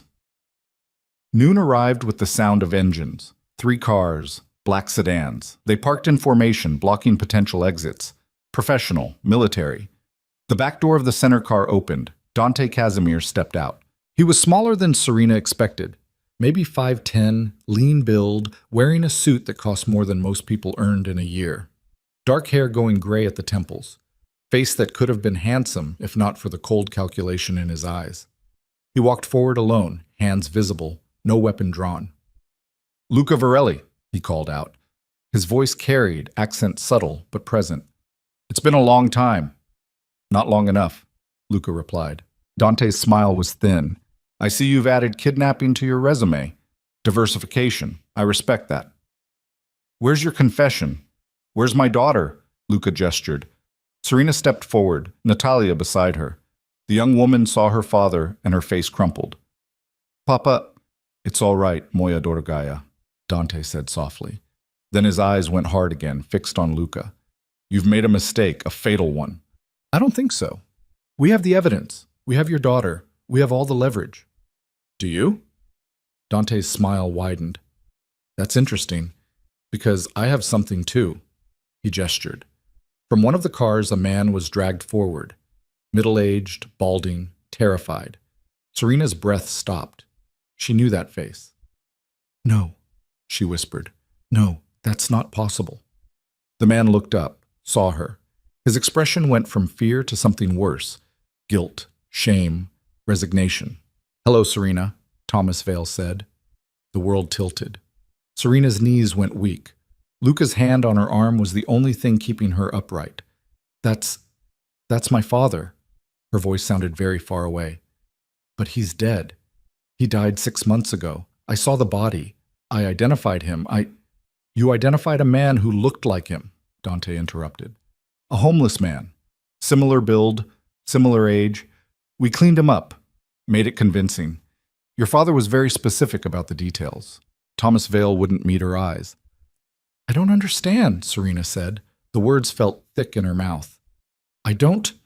Your father isn't dead, Dante explained patiently, like he was teaching a child. He never was. The whole thing, the heart attack, the funeral, the grief, it was theater.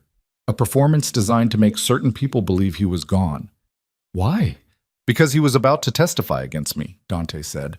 Federal investigation. He'd agreed to turn witness, but at the last minute he got cold feet. Realized what would happen to him in witness protection. Realized he'd lose everything that mattered, including you. Serena looked at her father. Tell me he's lying. Thomas Vale's silence was answer enough. So we made a deal, Dante continued. He fakes his death, disappears, gives me the evidence he'd compiled, insurance policy, he called it, and in return, I leave you alone. Let you live your normal life. Everyone wins. The USB drive, Luca said slowly. The evidence. It was all planned. All of it. Dante's smile was triumphant. The wrong number phone call. The book with the drive hidden inside. Every breadcrumb designed to lead you exactly where I wanted you. Because I knew Thomas would try to protect his daughter even in death. I knew he'd set up contingencies, so I gave him a contingency to set up, and you followed it perfectly. Chen's voice crackled over the radio. Luca, we have a problem. But Serena barely heard it. She was staring at her father, trying to reconcile the man she'd known with the man standing before her. "You let me grieve," she said. Her voice was shaking. "You let me think you were dead.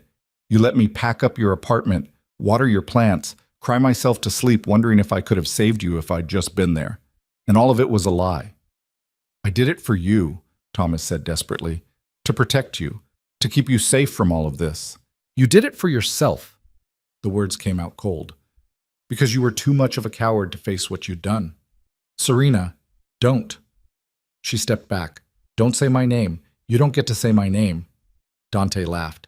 "Family drama, how touching, but I'm afraid we're running out of time. The evidence drive, please, the real one, not the decoy you've been carrying." Luca's hand moved toward his gun. "We don't have a decoy." "Of course you do. Did you really think I'd leave actual evidence sitting in a paperback novel? The drive you found contains exactly what I wanted it to contain.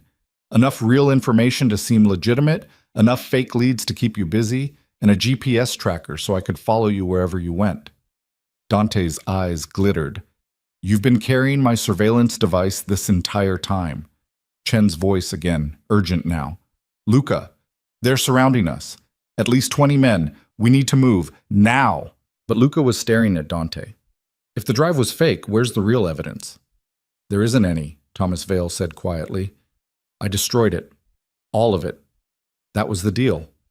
Complete and total destruction in exchange for Serena's safety." "You're lying," Luca said. "I'm not." Thomas's face was gray. "Everything I documented, 15 years of evidence, I burned it. Every hard drive, every backup, every file. It's gone. All of it." Serena felt something break inside her chest. Then what was this for? What was any of this for? "For this," Dante said simply. He pulled a gun from his jacket. "For the moment when everyone who knows the truth is in one place. For the moment when I can clean up every loose end." He fired. The bullet caught Luca in the shoulder, spinning him backward. He went down hard, gun skittering across concrete. Serena screamed. Chen's rifle barked from above. 3 shots in rapid succession. One of Dante's men dropped, but then return fire came sustained and brutal, chewing through the second floor. Serena dove for Luca's gun. Her hands found metal, cold and heavy. She came up pointing it at Dante. He had his own gun pointed at her father's head. "Drop it," Dante said calmly. "Let him go. Drop the gun or I kill him, your choice." Serena's hands were shaking. She'd never fired a gun before tonight. Didn't know if she could. Didn't know if it mattered. "He lied to you," Dante said. "He let you grieve. He chose himself over you. Why would you protect him now?" "Because he's my father," Serena's voice cracked. "Because I don't know how to be anything else." "Then I'm sorry." Dante pulled the trigger. Thomas Vale's head snapped back. He crumpled, lifeless, before he hit the ground. Serena heard herself scream but couldn't feel it. Couldn't feel anything. The world had gone distant and strange. Dante turned his gun toward her. "Goodbye, Miss Vale." The shot came from somewhere else. Dante jerked sideways, blood spraying from his arm. His gun clattered to the concrete. He stared at his wound in disbelief. Behind him, Natalia Casimir stood holding a pistol one of the guards had dropped. Her hands were steady. Her face was carved from ice. "You killed people," she said to her father. "All these years. I didn't want to believe it. I told myself it was just business, just money, but you killed them. And you were going to kill her too." "Natalia." Dante's voice was desperate now. "Put the gun down. You don't understand. I understand enough." She fired again. This time she didn't miss. Dante Casimir dropped. The world exploded. Gunfire from every direction. Men shouting. Chen's rifle answering from above until suddenly it went silent. Luca was pulling himself up, blood soaking his shoulder, reaching for Serena. "Move," he shouted. Serena moved. They ran through the factory, Natalia stumbling beside them, the young woman still holding the gun that had killed her father. Behind them, Dante's men were advancing, systematic and lethal. Chen met them on the ground floor, limping badly, blood streaming from a head wound. "Back exit, now!" They crashed through a rusted door into an alley. The car was 50 yards away, might as well have been miles. They ran anyway. Bullets chased them, sparked off metal, shattered glass. One caught Chen in the leg and she went down hard. Luca turned back. "Don't!" Chen shouted. "Get her out! Get them both out!" I'm not leaving. That's an order. Chen's face was fierce. I'll hold them off. Buy you time. Just go. Go! She started firing back toward the factory. Luca grabbed Serena's arm, Natalia's arm, pulled them toward the car. Behind them, Chen's gun barked 3 more times. Then silence. They reached the car, piled in. Luca drove one-handed, blood from his shoulder making the steering wheel slick. In the back seat, Serena held Natalia while the young woman shook apart. I killed him, Natalia whispered. I killed my own father. You saved us, Serena said. Does that make it better? I don't know. They drove away from the factory, away from the bodies, away from everything that had just shattered. In the rear-view mirror, smoke was rising, the factory burning, covering evidence, destroying truth. Luca's phone rang. Unknown number. He answered anyway because what did they have left to lose? Luca Varelli. The voice was mechanical, distorted. You have something that belongs to us. The evidence is gone, Luca said through gritted teeth. Destroyed. You won. It's over. The evidence on the drive, yes, but there's another copy. Your father was thorough, Miss Vale. He kept a backup, one final insurance policy. Serena's blood went cold. Who is this? Someone who needs that backup destroyed. Someone who's willing to pay very well for your cooperation, or kill very brutally for your resistance. Your choice. The line went dead. Serena looked at Luca, at Natalia, at the blood and the fear and the impossible situation they'd fought their way into. It's not over, she said. No, Luca agreed. It's not. And somewhere in the burning wreckage behind them, in the ashes of everything they'd thought was true, new enemies were already moving. The game had changed, but the hunt had just begun. The safe house they found was barely standing, a fishing shack on the edge of a marsh where the water smelled like rot and the air hung thick with mosquitoes. Luca had driven them there with one hand, the other pressed against his shoulder where blood soaked through makeshift bandages Serena had torn from her dress. Inside, the single room offered nothing but a broken table and walls that let in more wind than they kept out. Natalia collapsed in a corner, knees pulled to her chest, staring at her hands. The hands that had killed her father. She hadn't spoken in an hour. Serena worked on Luca's shoulder by the light of a battery-powered lantern. The bullet had passed through clean, lucky, considering. She packed the wound with gauze from a first aid kit Luca kept in the car, hands steady despite the trembling in her chest. You need a hospital, she said. Can't. Luca's voice was tight with pain. Hospitals mean records. Records mean they find us. You could bleed out. Then I bleed out. He met her eyes. But I don't put you in more danger. Serena tied off the bandage harder than necessary. Luca hissed, but didn't complain. My father, Serena said quietly, not looking at him. He really destroyed it all? Everything? That's what he said. And you believe him? Luca was quiet for a moment. I believe he thought he was protecting you. Whether he actually destroyed everything? I don't know. But someone else thinks there's another copy, which means we're not done. Serena's hand stilled. The phone call. They said my father kept a backup. Insurance on his insurance. It's what I would have done. So where is it? That's what we need to figure out. Luca shifted, pain flashing across his face. Your father was thorough, methodical. He wouldn't have left something that important without telling you how to find it. He didn't tell me anything. He was too busy pretending to be dead. The bitterness in her voice could have cut glass. Natalia spoke from the corner, voice small and broken. He loved you. Serena turned to look at her. Your father, Natalia continued, before everything at the factory, he talked about you.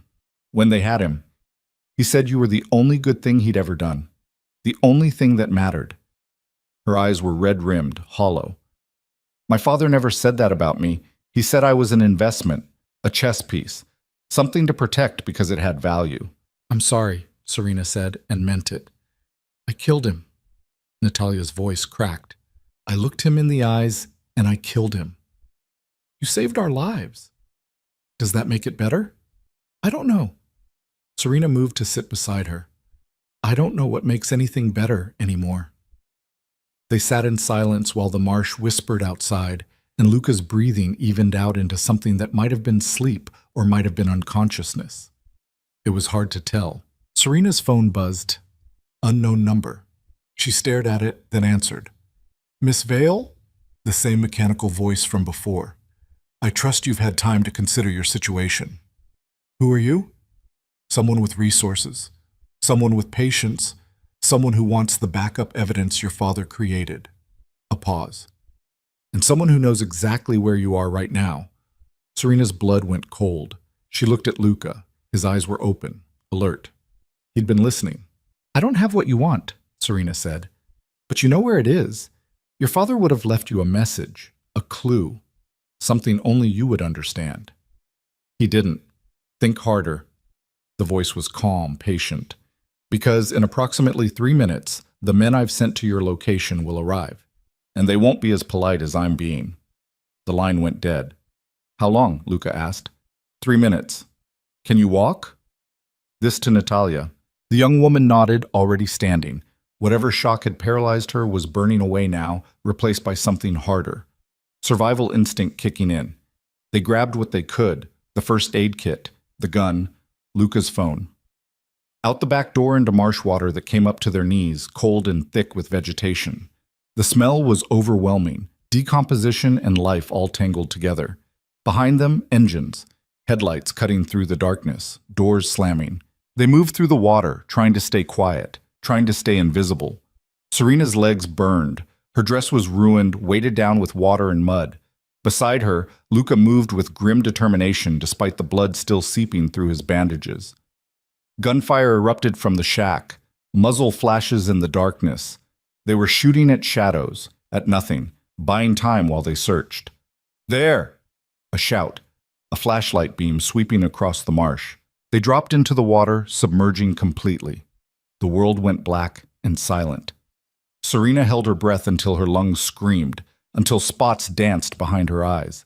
When she surfaced, gasping, the flashlights had moved on. They crawled onto solid ground half a mile away, shaking and soaked. Natalia was crying silently. Luca was pale, his bandages completely red now. We need a car, he said through gritted teeth. We need a plan, Serena corrected. The plan is survive. That's not a plan. That's desperation. Luca's laugh was ugly. Welcome to my entire life. They found a road, followed it until headlights appeared. Serena stepped into the road, flagged down a pickup truck driven by an old man who took one look at them and reached for his phone. Luca pointed the gun at him. I'm sorry, Luca said, but we need your truck. The old man handed over the keys with shaking hands. They left him on the side of the road, unharmed but terrified. Another crime to add to the growing list. Serena drove this time. Luca was fading, his breathing shallow. Natalia sat between them, her father's blood still on her hands, visible even in the dashboard lights. Where are we going? Natalia asked. Good question. Serena didn't have an answer. Her phone buzzed again, different number this time. Hello? Serena Vale. A woman's voice, familiar somehow. This is Agent Sarah Chen. Serena's chest tightened. You're alive. Barely. Got out before the factory collapsed. Broke my leg in 3 places and spent the last 6 hours crawling to civilization. Chen's voice was ragged with pain and exhaustion. But I'm alive. And I have information you need. What information? About the backup. Your father did keep one. I found reference to it in the files before everything went to hell. But he didn't label it, didn't make it obvious. He buried it in something called Project Lighthouse. I don't know what that is. Neither do I, but I'm guessing you do. Think, Serena, something from your childhood, something your father would have known you'd remember. Serena's mind raced through memories. Birthdays, holidays, the few good times between all the ordinary moments. Nothing called Lighthouse, nothing that... Wait. There was a place, she said slowly, when I was little, a lighthouse on the coast. We went there once, just the 2 of us. He said it was important, that I should always remember it. Where? North of the city, maybe 2 hours. Small town called Mariner's Point. That's it, Chen said. That has to be it. Get there, find what he left. And Serena, Be careful. Whoever's hunting you, they're good. They're connected. They knew where you were before I did. How do I know you're not one of them? You don't? Chen admitted. But I'm the only person left who gives a damn about bringing these people down. So you either trust me or you die alone. Your choice. The line went dead. Serena looked at Luca. Mariner's Point. There's a lighthouse there. That's 2 hours of driving with people actively hunting us. Luca's eyes were fever bright. We'll never make it. We have to try. Why? For what? More evidence that'll probably get us killed? More secrets from a man who lied about being dead? Because it's the only move we have left. Serena's voice was steel. Because if we don't, whoever's behind this wins. And I'm tired of losing. Luca studied her face, then nodded once. Mariner's Point. But we need to stop first. Get supplies. Medical attention. Where? I know a place. Off the books. No questions asked. The place was a veterinary clinic in a town that looked like it had died quietly decades ago.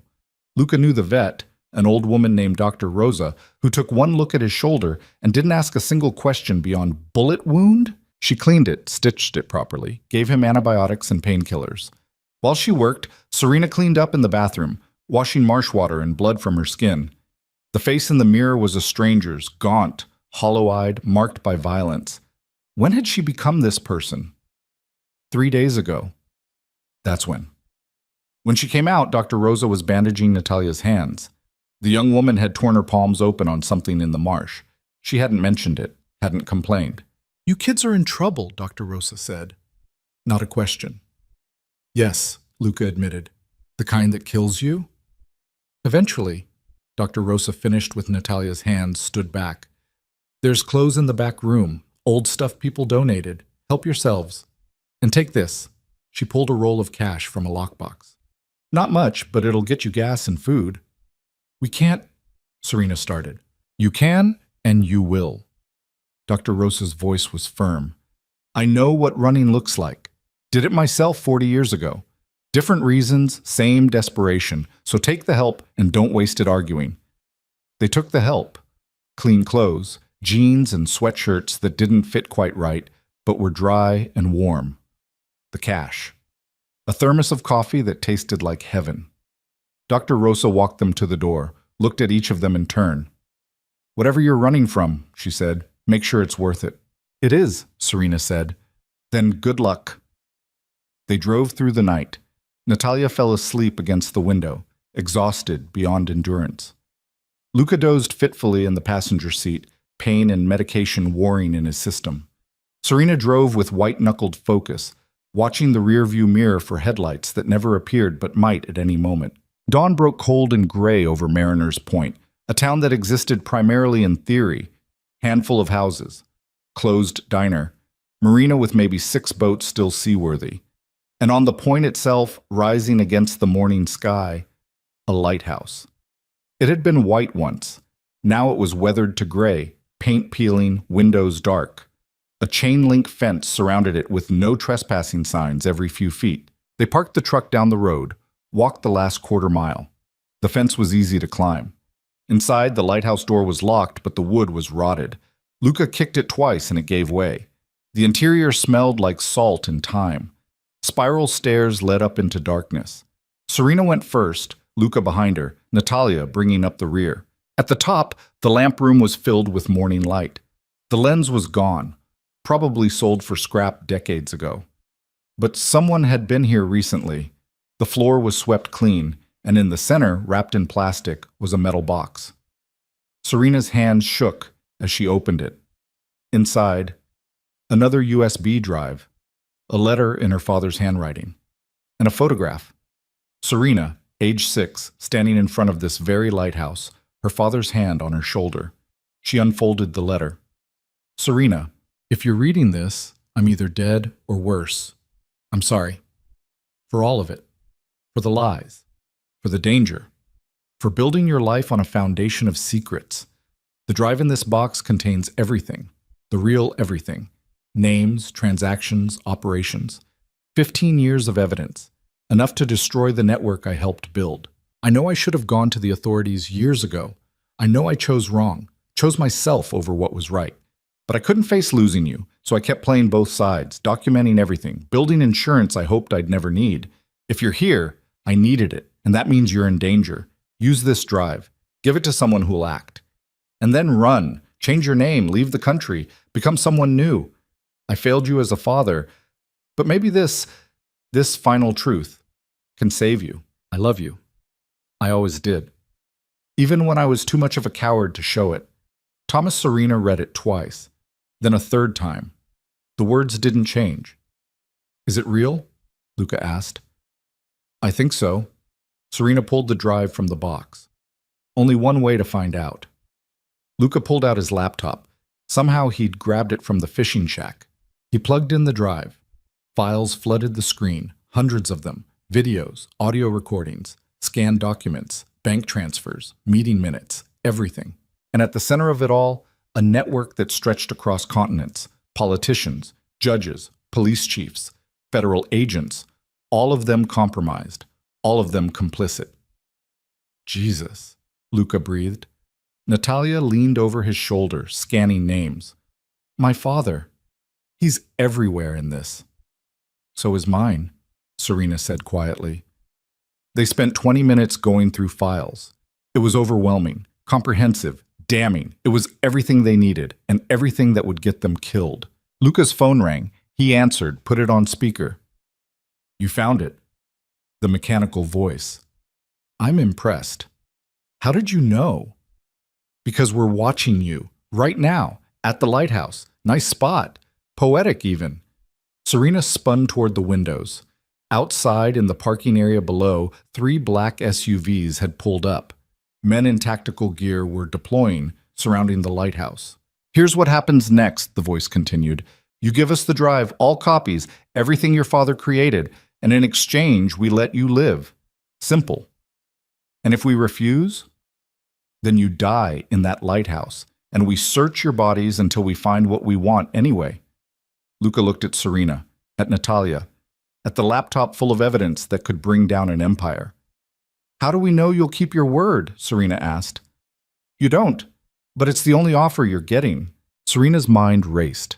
They were surrounded, outnumbered, outgunned, no escape routes except a 70-foot drop to rocks and ocean. Unless. We need 10 minutes, she said, to make copies, to verify. Then we'll bring it down. You have 5. The line went dead. What are you doing? Luca asked. Buying time. Serena was already moving, searching the lamp room. My father chose this place for a reason. He told me to remember it, not just the location, the place itself, what it means. It's a lighthouse, Natalia said. Exactly. Serena found what she was looking for, an old flare gun mounted on the wall. Emergency equipment, decades old. She cracked it open. 2 flares. Lighthouses are beacons. They call for help. She loaded a flare, stepped to the window, aimed north toward open ocean, and fired. The flare arced across the morning sky, brilliant red, impossible to miss. What good does that do? Luca asked. Agent Chen said she was north of the city. If she's close enough, if she sees it, that's a lot of ifs. It's all we have. Outside, the men were advancing, maybe 30 seconds until they breached the door. Serena loaded the second flare, fired it in a different direction. Then they waited. 20 seconds, 15, 10. The door below crashed open, footsteps on the stairs. Luca raised his gun. Get behind me. No. Serena stood beside him. We stand together or not at all. Natalia picked up a piece of broken metal from the floor. Not much of a weapon, but better than nothing. The footsteps were almost to the top. Then, from outside, sirens. Not one. Dozens. The footsteps stopped. Confusion in the voices below. Someone shouting into a radio. Someone else cursing. Through the window, Serena saw them. Police cars, FBI vehicles, SWAT vans, an army of law enforcement pouring into Mariner's Point. At the front, limping badly but alive, was Agent Sarah Chen. This is the FBI, her voice came through a megaphone. You are surrounded. Drop your weapons and exit the lighthouse with your hands visible. The men below hesitated.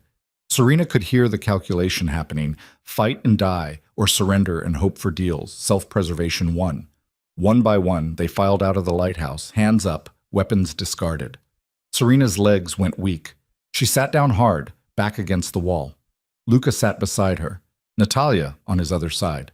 "We're alive," Natalia said, like she couldn't quite believe it. "We're alive," Serena confirmed. Chen climbed the stairs slowly, painfully. Her leg was in a brace, her face was bruised and battered, but she was smiling. "Nice signal flares," she said. "Very dramatic." "Did you bring backup?" Luca asked. "Everyone I could trust. Turns out when you tell people you have evidence of massive corruption, the clean ones get very motivated very quickly." Chen looked at the laptop. "Is that it?" Serena handed her the drive. "Everything. My father's complete records." Chen plugged it into her own laptop, scrolled through files. Her expression grew harder with each passing second. "This is enough," she said quietly. "Enough to prosecute hundreds of people. Enough to dismantle networks that have been operating for decades." She looked up. "Your father did terrible things, but this makes up for some of it." "Does it?" Serena asked. "I don't know, but it's more than most people leave behind." They descended the lighthouse together. Outside, the tactical team was being processed, arrested, read their rights. Chen's backup team was securing the scene. "What happens now?" Natalia asked.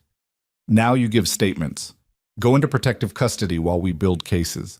Testify when the time comes." Chen's voice was gentle. "It's not over.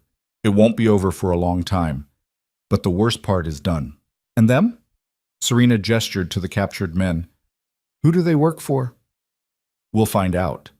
Chen's smile was grim. "And when we do, we'll come for them too." They were separated for processing. Serena gave her statement to a federal agent who looked barely old enough to drive. She told him everything: the kidnapping at the war room, the safe houses, her father's betrayal, the factory, all of it. When she was done, they put her in a hotel room with 2 guards outside the door. She showered for the first time in days. The water ran brown with dirt and blood, some hers, some other people's. She watched it circle the drain and felt nothing. That night, she dreamed of her father. Not the man who'd lied to her, the man from before. The one who'd brought her to this lighthouse when she was 6 and told her that no matter how dark things got, there was always a light to guide people home. He'd been lying then too. She just hadn't known it yet. She woke to knocking. One of the guards opened the door. Chen limped in, carrying a laptop. "Can't sleep either?" Chen asked. "Not really." "Yeah, me neither." Chen sat in the chair by the window. "I've been going through the evidence, making arrests. The dominoes are falling faster than we can process them." "Good." "There's something else." Chen opened the laptop, turned it to face Serena. "We identified the voice on the phone, the one who sent the team to the lighthouse. A photo. A woman. Maybe 50. Elegant, cold eyes." "Victoria Strand," Chen said. "She's the one who's been pulling strings. She's the architect of the network your father documented.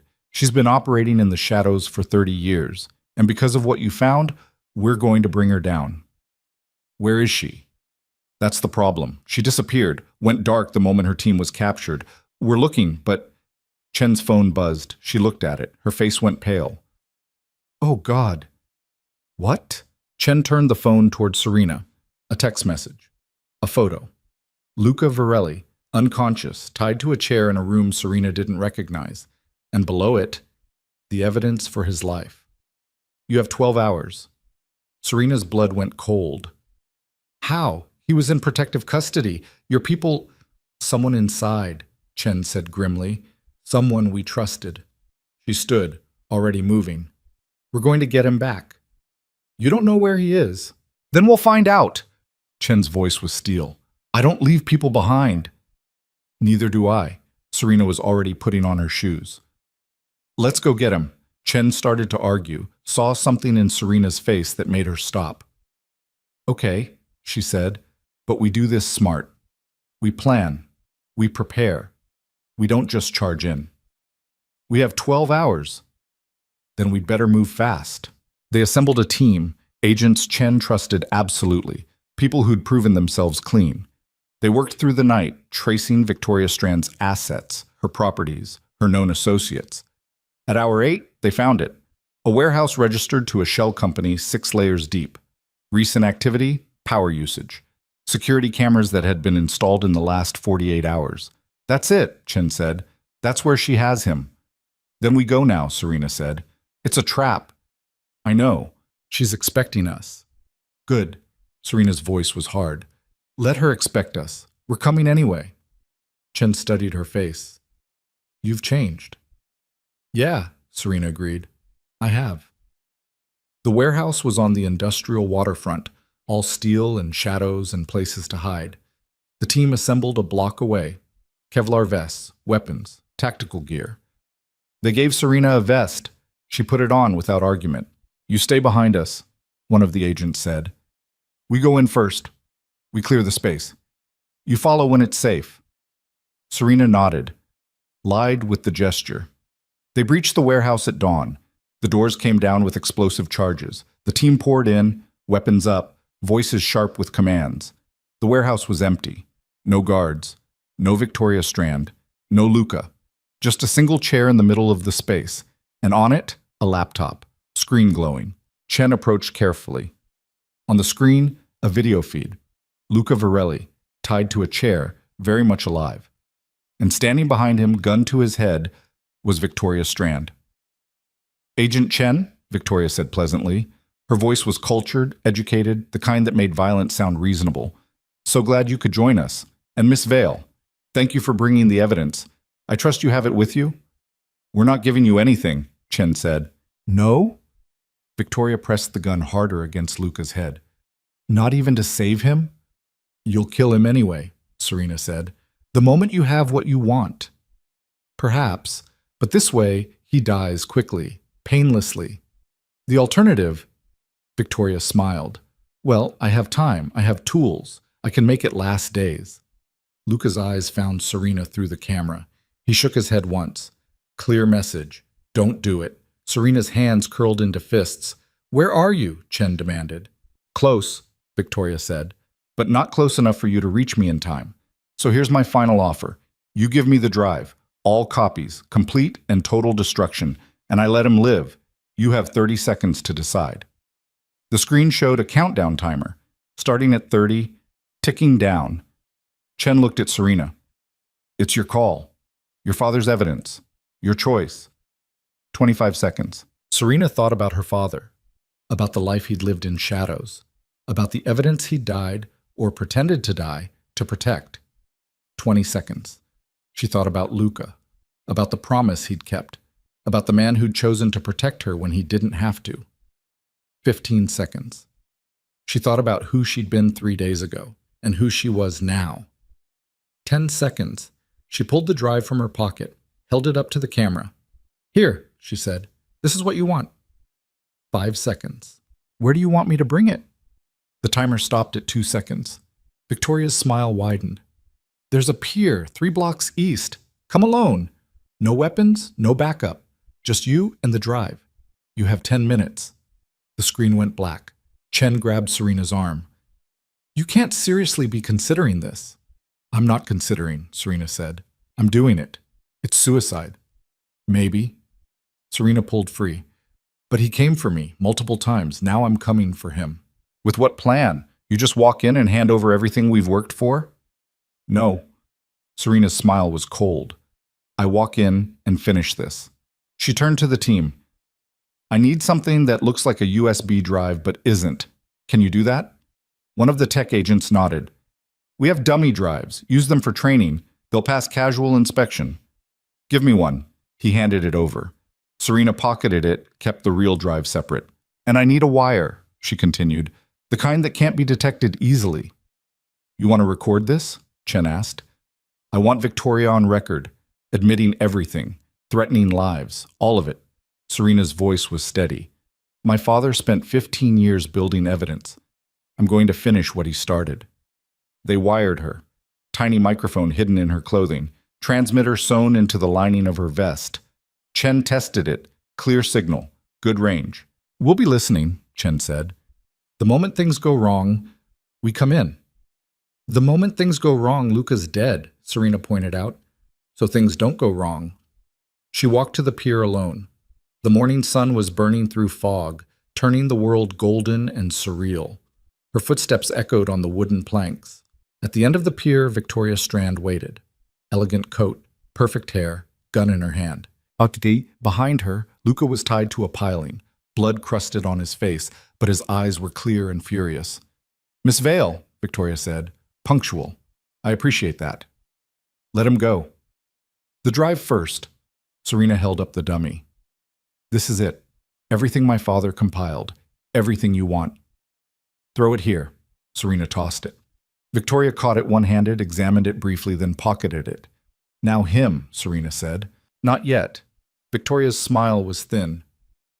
"First, we're going to talk about what happens next, about how you're going to forget everything you've seen, everything you know. You're going to disappear, change your name, leave the country, and never speak of any of this again.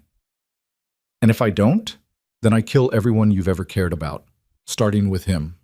The gun moved to point at Luca.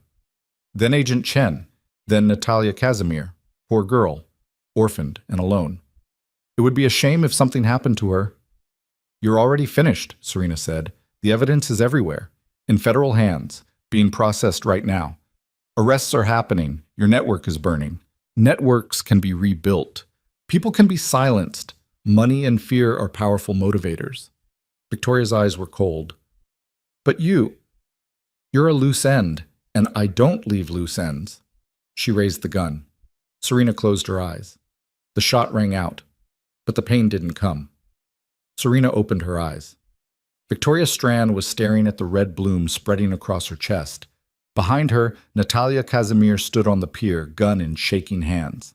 "You threatened to kill me," Natalia said, voice breaking. "I've already killed one monster. What's one more?" Victoria dropped to her knees, tried to speak. Blood bubbled from her lips instead of words. She fell forward, stopped moving. Serena ran to Luca, fingers fumbling with the ropes. Chen's team was already flooding the pier, weapons drawn, securing the scene. "You okay?" Serena asked as Luca's hands came free. "Better now," he said. His voice was rough, exhausted.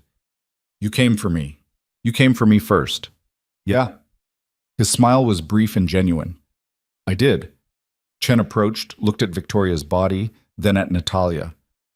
"That's the second time you've saved us." "Third time's the charm." Natalia's laugh was hysterical. She was shaking so hard the gun fell from her hands. "How many people do I have to kill before this is over?" "It's over now," Chen said gently. "It's really over." They stood on the pier while the sun climbed higher, while police tape went up, while bodies were photographed and evidence was collected.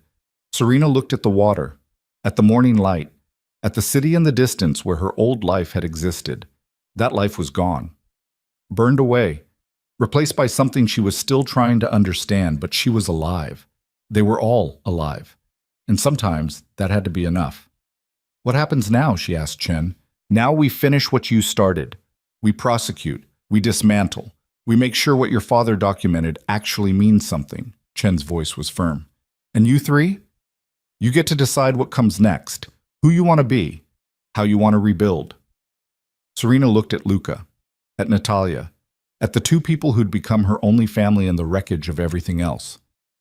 "Together," she said, "we rebuild together." And for the first time in days, the weight on her chest lifted just slightly. Not gone, never gone, but bearable. They walked off the pier together as the sun burned through the last of the fog, and whatever waited on the other side of today, they'd face it the same way they'd faced everything else. Standing together, refusing to break, still breathing. The federal building smelled like disinfectant and stale coffee. Serena sat in a conference room on the 8th floor, watching through bulletproof glass as prosecutors prepared their case. Boxes of evidence lined the walls, her father's work, transformed into something that would destroy lives and rebuild others. 3 weeks had passed since the pier. 3 weeks of debriefings and depositions, of answering the same questions in different rooms to different people who all wanted to know the same thing. How much did she know, and when did she know it? The answer was always the same: not enough. Too late. Chen limped into the room, her legs still in a brace but healing. She carried 2 cups of vending machine coffee and set one in front of Serena without asking if she wanted it. Grand jury came back with indictments, Chen said, sitting down with visible relief. 47 people. More coming. Prosecutors are calling it the biggest corruption case in state history. Good, Serena said. The word felt hollow. You don't sound happy. I'm not unhappy. Serena wrapped her hands around the coffee cup, letting the heat seep into her palms. I'm just tired. Testifying starts next week. You ready? Do I have a choice? Not really. Chen's smile was sympathetic. But for what it's worth, you're doing the right thing. Your father would be proud. Serena looked at her. My father let me think he was dead for 6 months. He documented crimes while helping commit them. He built a life on lies and called it protection. Her voice was flat, empty of anger. I don't know what my father would be, but I'm done caring. Chen was quiet for a moment. Have you thought about what comes after? After the trials? After all of this? Every day? And? I don't know. Serena took a sip of the terrible coffee. I was a nurse. That was my identity. Help people, save lives, do no harm. Now I've kidnapped someone, shot at people, helped dismantle a criminal empire. I don't know how to go back to checking vitals and administering medication. Maybe you don't go back, Chen suggested. Maybe you go forward, different direction. Like what? Whatever you want. You've got victim compensation coming, enough to start over anywhere you choose. New city, new career, new life. New identity? If you want it. Serena thought about that, about becoming someone else entirely, erasing Serena Vale and all the baggage that came with the name. It was tempting, but it was also running, and she'd done enough of that. I think, she said slowly, I want to stay myself, whoever that is now. Chen nodded like she understood. Maybe she did. Luca Varelli sat in a different room on a different floor, answering questions from federal prosecutors who were trying to decide if he was a witness or a defendant. The line was blurry. He'd committed crimes, over many years, but he'd also helped bring down something bigger and more dangerous than himself. The math didn't balance cleanly. We could offer immunity, one prosecutor said. She was young, ambitious, the kind who saw moral complexity as a problem to be solved rather than a truth to be accepted. Full immunity in exchange for testimony against everyone in the Casimir network. I don't want immunity, Luca said. The room went quiet. Excuse me? The prosecutor asked. I said I don't want immunity. I did what I did. Some of it was protecting Serena Vale, some of it was protecting myself. Some of it was just being who I've been for 20 years. Luca met her eyes. I'll testify. I'll give you names, dates, everything you need, but I'm not asking for a free pass. You understand what you're saying? You could go to prison, years potentially. I understand. Another prosecutor leaned forward. Why? Why refuse immunity? Luca thought about that, about the promise he'd made to Thomas Vale, about the woman he'd protected and the person she'd become, about the weight of choices and the cost of living with them. Because, he said finally, I'm tired of pretending the things I've done don't matter. And if going to prison is what balances the scales, then that's what I do. The prosecutors exchanged glances. They'd expected negotiation, leverage, self-interest. Not this. We'll need to discuss this with our superiors, the young prosecutor said. Take your time, Luca replied. I'm not going anywhere. Natalia Casimir stood in the cemetery where her father was buried. The grave was simple. Dante had specified in his will that he wanted no monument, no grand marker, just a name and dates. The man who'd built an empire reduced to 2 lines on a stone. She'd come alone. The federal agents assigned to protect her waited by the car, giving her space. I don't know what to say to you, Natalia said to the grave. Her voice was quiet, almost conversational. I killed you. I saved the people you were trying to kill, and I don't know if that makes me a hero or just another kind of monster. The stone offered no answers. I've been thinking about what you said, about me being an investment, a chess piece. She crouched down, fingers tracing her father's name carved in granite. You were wrong. I'm not a piece in anyone's game, not yours, not Victoria Strand's, not the prosecutors who want me to testify. The wind picked up, rustling through the trees that lined the cemetery. I'm going to testify, Natalia continued. I'm going to tell them everything I know about your business, about the people you worked with, about the things I heard and saw and pretended not to understand. She stood, brushing dirt from her hands. And then I'm going to leave. Go somewhere you never touched. Become someone you never controlled. She turned to walk away, then stopped. I loved you, she said without looking back. Despite everything, despite who you were and what you did. I loved you, and I hate myself for that. This time, she didn't stop walking. The trials began on a Monday morning in autumn. The courthouse was surrounded by media, protesters, people who'd waited years to see corruption exposed and punished. Inside, the proceedings were clinical, methodical, evidence presented, witnesses examined, truth extracted piece by piece. Serena testified on day 4. She wore a gray suit Chen had helped her pick out, professional, forgettable, designed not to distract. She took the stand and swore to tell the truth, the whole truth, nothing but the truth. Then she did. She told them about the phone call, about Luca's warning, about the attack on his estate. She told them about her father, both the man she'd thought he was and the man he'd actually been. She told them about the evidence, the kidnapping, the factory, Victoria Strand. She told them everything. The defense attorneys tried to break her. They questioned her memory, her motives, her character. They suggested she was complicit, that she'd known all along what her father was doing. Serena didn't break. She answered every question with the same flat honesty. Yes, she'd been naive. Yes, she'd trusted when she should have questioned. No, she hadn't known. No, she wouldn't have looked the other way if she had. When it was over, when she stepped down from the witness stand, she felt lighter. Not healed, not whole, but lighter. Luca testified 2 days later. He wore a suit that didn't fit quite right, borrowed from an agent who was a size smaller. He looked uncomfortable, caged. He corroborated Serena's testimony, added details from his own knowledge of the criminal network, named names, provided context. And when the defense asked why they should believe a career criminal, Luca smiled. You shouldn't, he said simply. You should believe the evidence, the documents, the recordings, the paper trail. I'm just here to help you read the map. It was the kind of answer that shouldn't have worked, but somehow it did. Natalia testified last. She was the prosecution's star witness, the daughter who'd turned on her father's legacy, the girl who'd pulled the trigger. She told them about growing up in Dante Casimir's house, about the things she'd overheard, the conversations that stopped when she entered rooms, the men who visited late at night and left before dawn. She told them about the disconnect between the father who'd taught her to ride a bike and the man who'd ordered people killed. I didn't want to believe he was a monster, she said quietly, so I convinced myself he wasn't. I ignored evidence, made excuses, built a version of him I could love. And now? The prosecutor asked. Now I know the truth. And I have to live with knowing I loved a monster anyway. Her voice cracked. That doesn't make me complicit, but it doesn't make me innocent either. The trials lasted 6 weeks. In the end, 43 people were convicted. 4 were acquitted due to lack of evidence. The rest took plea deals.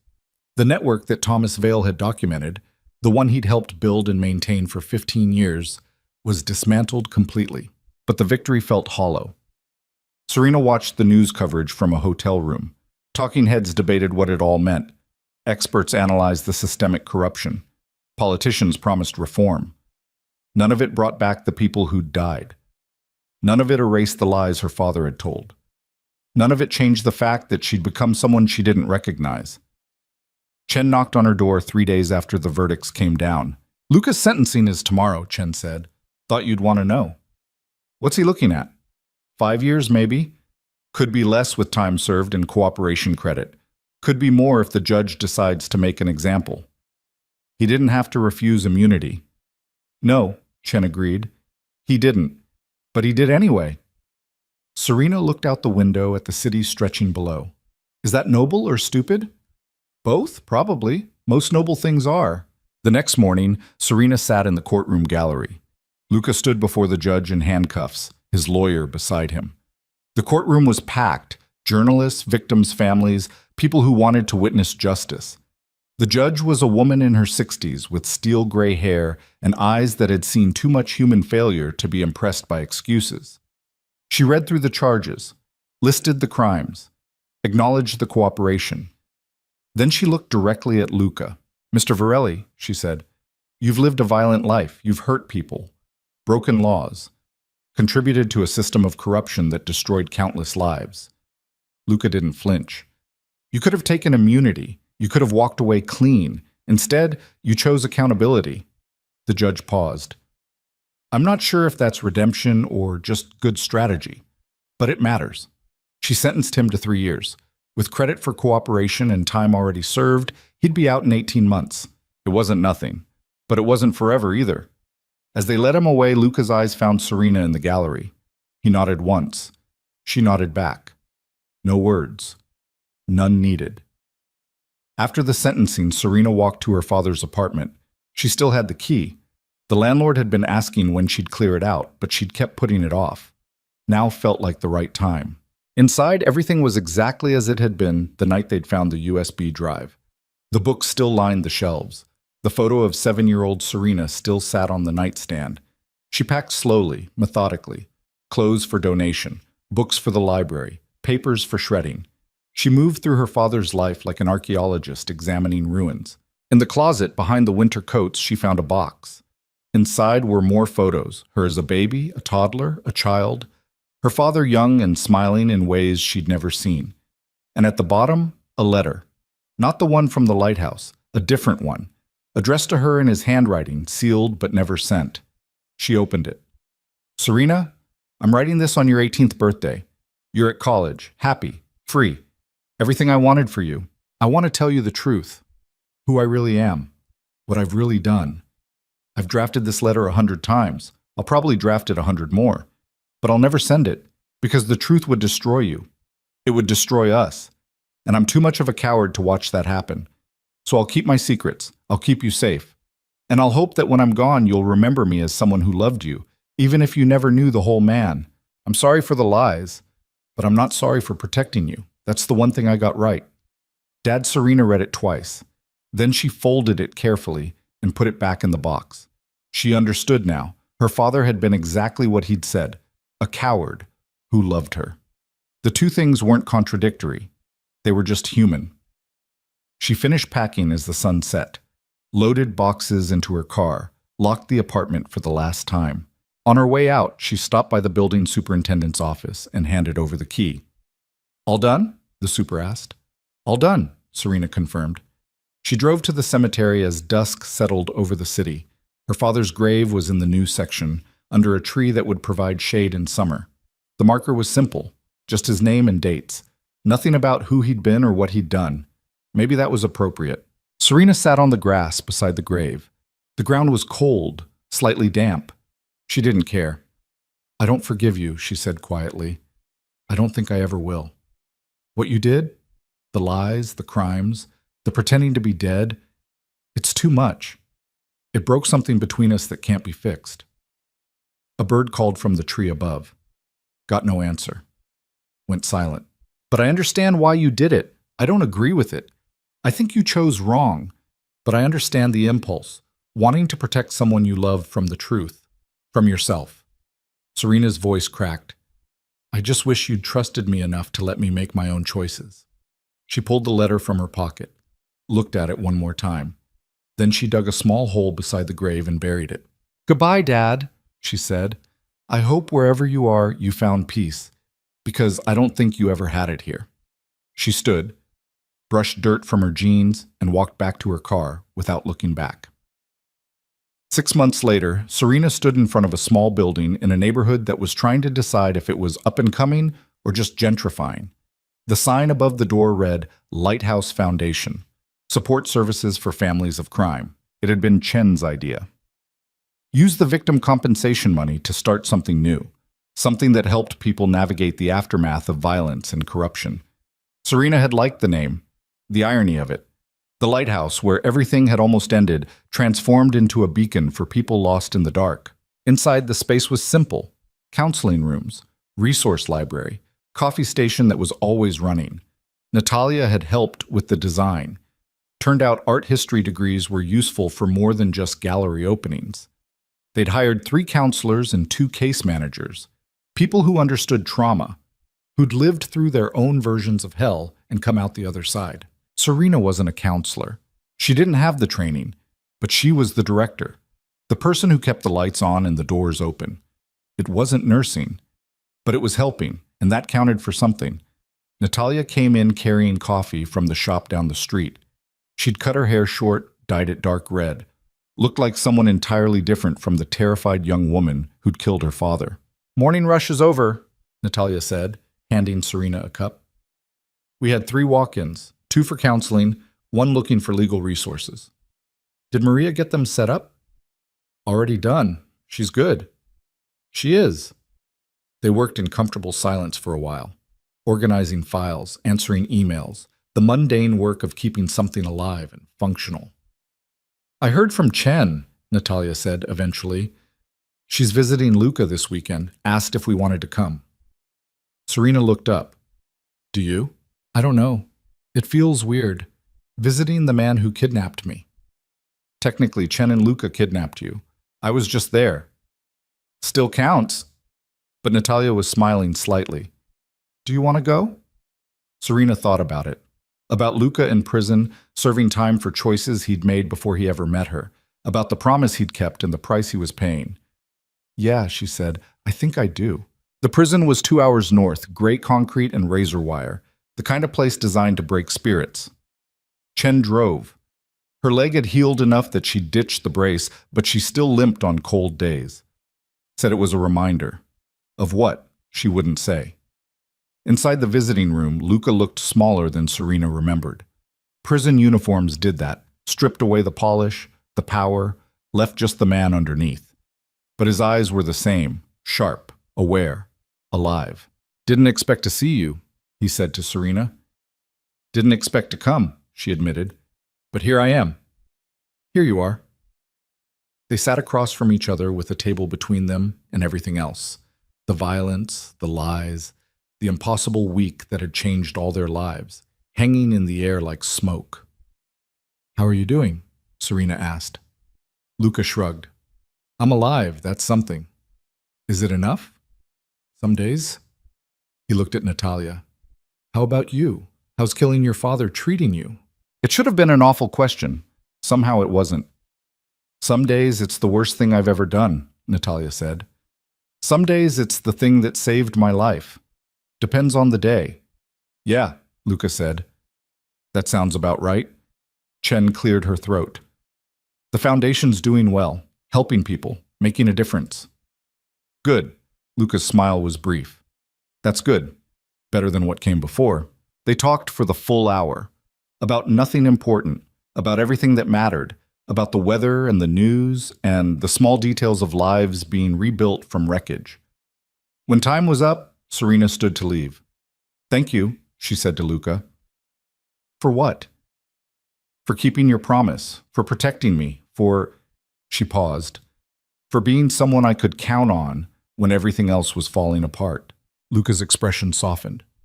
"You kept yourself alive, Serena. I just made sure you had the chance." Still, he agreed. They left the prison as afternoon light slanted through clouds. On the drive back, none of them spoke much. Some things didn't need words. 2 years later, Serena stood at the podium of a criminal justice reform conference. Her stomach was tight with nerves, but she'd learned to work through that. Learned to speak when silence was easier. "My name is Serena Vale," she began. 2 years ago, my father died. Except he didn't. He faked his death to escape the consequences of a life spent enabling corruption. And in doing so, he pulled me into a world I never knew existed. The audience was quiet, listening. "I'm not here to talk about my father or about the criminals who were convicted. I'm here to talk about the people who get caught in between, the families who didn't choose violence but inherited its consequences, the children who love parents who've done terrible things, the spouses who wake up one day and realize the person beside them is a stranger." She clicked to the next slide. Photos of the Lighthouse Foundation, people getting help, lives being rebuilt. We can't undo what happened. We can't bring back the dead or erase the trauma. But we can create spaces for healing. We can acknowledge that guilt and innocence aren't binary, that people can be both victims and survivors, that redemption isn't about forgetting, it's about choosing who you become after everything burns down. The presentation lasted 40 minutes. When it was done, the applause was genuine. People approached with questions, business cards, offers to collaborate. Serena answered what she could, promised to follow up on the rest. After, Chen found her in the hallway. "You were good up there?" Chen said. I was terrified. "Doesn't mean you weren't good." Chen handed her a folder. "I have something for you. Thought you'd want to see it." Inside was a letter from Luca. He'd been released 3 weeks ago, served his time, kept his head down. The letter was short. "Serena, I'm out. Free technically, though I don't know if anyone who's lived the life I have ever really gets free. I'm leaving the city, starting over somewhere quiet, somewhere without memories. I wanted to say thank you for visiting, for not hating me, for becoming someone stronger than the person I met in that war room. You asked me once what keeps me human. I didn't have an answer then. I do now. It's people like you. People who choose kindness when cruelty would be easier. People who build instead of destroy. Take care of yourself. Take care of what you've built." Luca Serena folded the letter carefully, tucked it into her bag. "You going to write back?" Chen asked. "I don't know," Serena admitted. Maybe not. Maybe it's better to just let some things end." "Maybe," Chen agreed. "Or maybe nothing ever really ends. It just transforms into something else." That night, Serena sat in her apartment, not her father's old place, but a new one she'd chosen herself, and thought about transformation, about the girl she'd been 3 years ago, debating Thai food versus pizza, about the woman she was now. They were the same person. They were completely different. Both things were true. She pulled out a notebook and started writing. Not a letter, just thoughts. Processing, trying to make sense of the incomprehensible. "I don't know if I'm a good person. I've done things that good people shouldn't do. I've made choices I'm not proud of. But I'm still here, still trying, still building something that matters. Maybe that's enough. Maybe that's all anyone can do." She wrote for an hour, then she closed the notebook and went to bed. 5 years after the night in Luca's war room, Serena stood at the lighthouse in Mariner's Point. The building had been restored, turned into a small museum about maritime history. The town had grown. New businesses, new faces, progress that felt both inevitable and fragile. She climbed to the top of the lighthouse, stood in the lamp room where she'd found her father's final evidence. The view was spectacular. Ocean stretching to the horizon, sky so blue it hurt to look at. The kind of beauty that made you believe the world might be okay after all. "Thought I might find you here." Serena turned. Natalia stood in the doorway, older now, confident in ways she hadn't been before. She'd gone back to school, finished her degree, started working at the Lighthouse Foundation full-time. "How'd you know I was here?" Serena asked. "You come every year, same day, anniversary of when everything changed." Natalia moved to stand beside her. "Figured you'd want company." "I'm okay alone." "I know, but you don't have to be." They stood in silence, watching the ocean. Below, tourists walked the beach. Children played in the surf. Life continuing, indifferent to the violence that had brought Serena to this place. "Do you ever regret it?" Natalia asked. "Everything that happened. If you could go back, would you?" Serena thought about that. About the woman she'd been. The woman she'd become. The cost of the transformation. "No," she said finally. "I wouldn't change it, because changing it means I'd still be living in ignorance, still thinking my father was someone he wasn't, still believing the world was simpler than it is." "And that's better? Knowing the truth?" "It's honest." Serena's smile was sad. "I spent my whole life being lied to. By my father, by the world, by myself. At least now I see things clearly. Even if clearly means seeing how broken everything is. Especially then." Natalia nodded like she understood. Maybe she did. They stayed at the lighthouse until sunset, watching light paint the ocean gold and crimson. When darkness came, they descended together, leaving the ghost behind. Outside, Natalia's car was parked next to Serena's. "You want to get dinner?" Natalia asked. "There's a new place in town. Chen's meeting us there. Said she has news." "What kind of news?" "The good kind, apparently." The restaurant was small, local, the kind of place that served food your grandmother would approve of. Chen was already there, sitting at a corner table with a bottle of wine half empty. "Started without us?" Serena asked, sliding into the booth. "Celebrating," Chen said. She poured glasses for both of them. "Final conviction came through today. Last member of the network, 20 years. So it's really over? Natalia asked. As over as these things get. Chen raised her glass. To endings and new beginnings. They clinked glasses, drank. I'm retiring, Chen said after a moment. Serena nearly choked on her wine. What? Retiring. From the FBI. I'm done chasing criminals, done putting my life on the line, done seeing the worst of what people do to each other. What will you do instead? I'm joining the foundation, if you'll have me. Chen's smile was tentative. Figured I've spent enough time putting people away. Maybe it's time to help put them back together. Serena looked at Natalia. Natalia looked back. Something passed between them. Understanding, acceptance, hope. We'd love to have you, Serena said.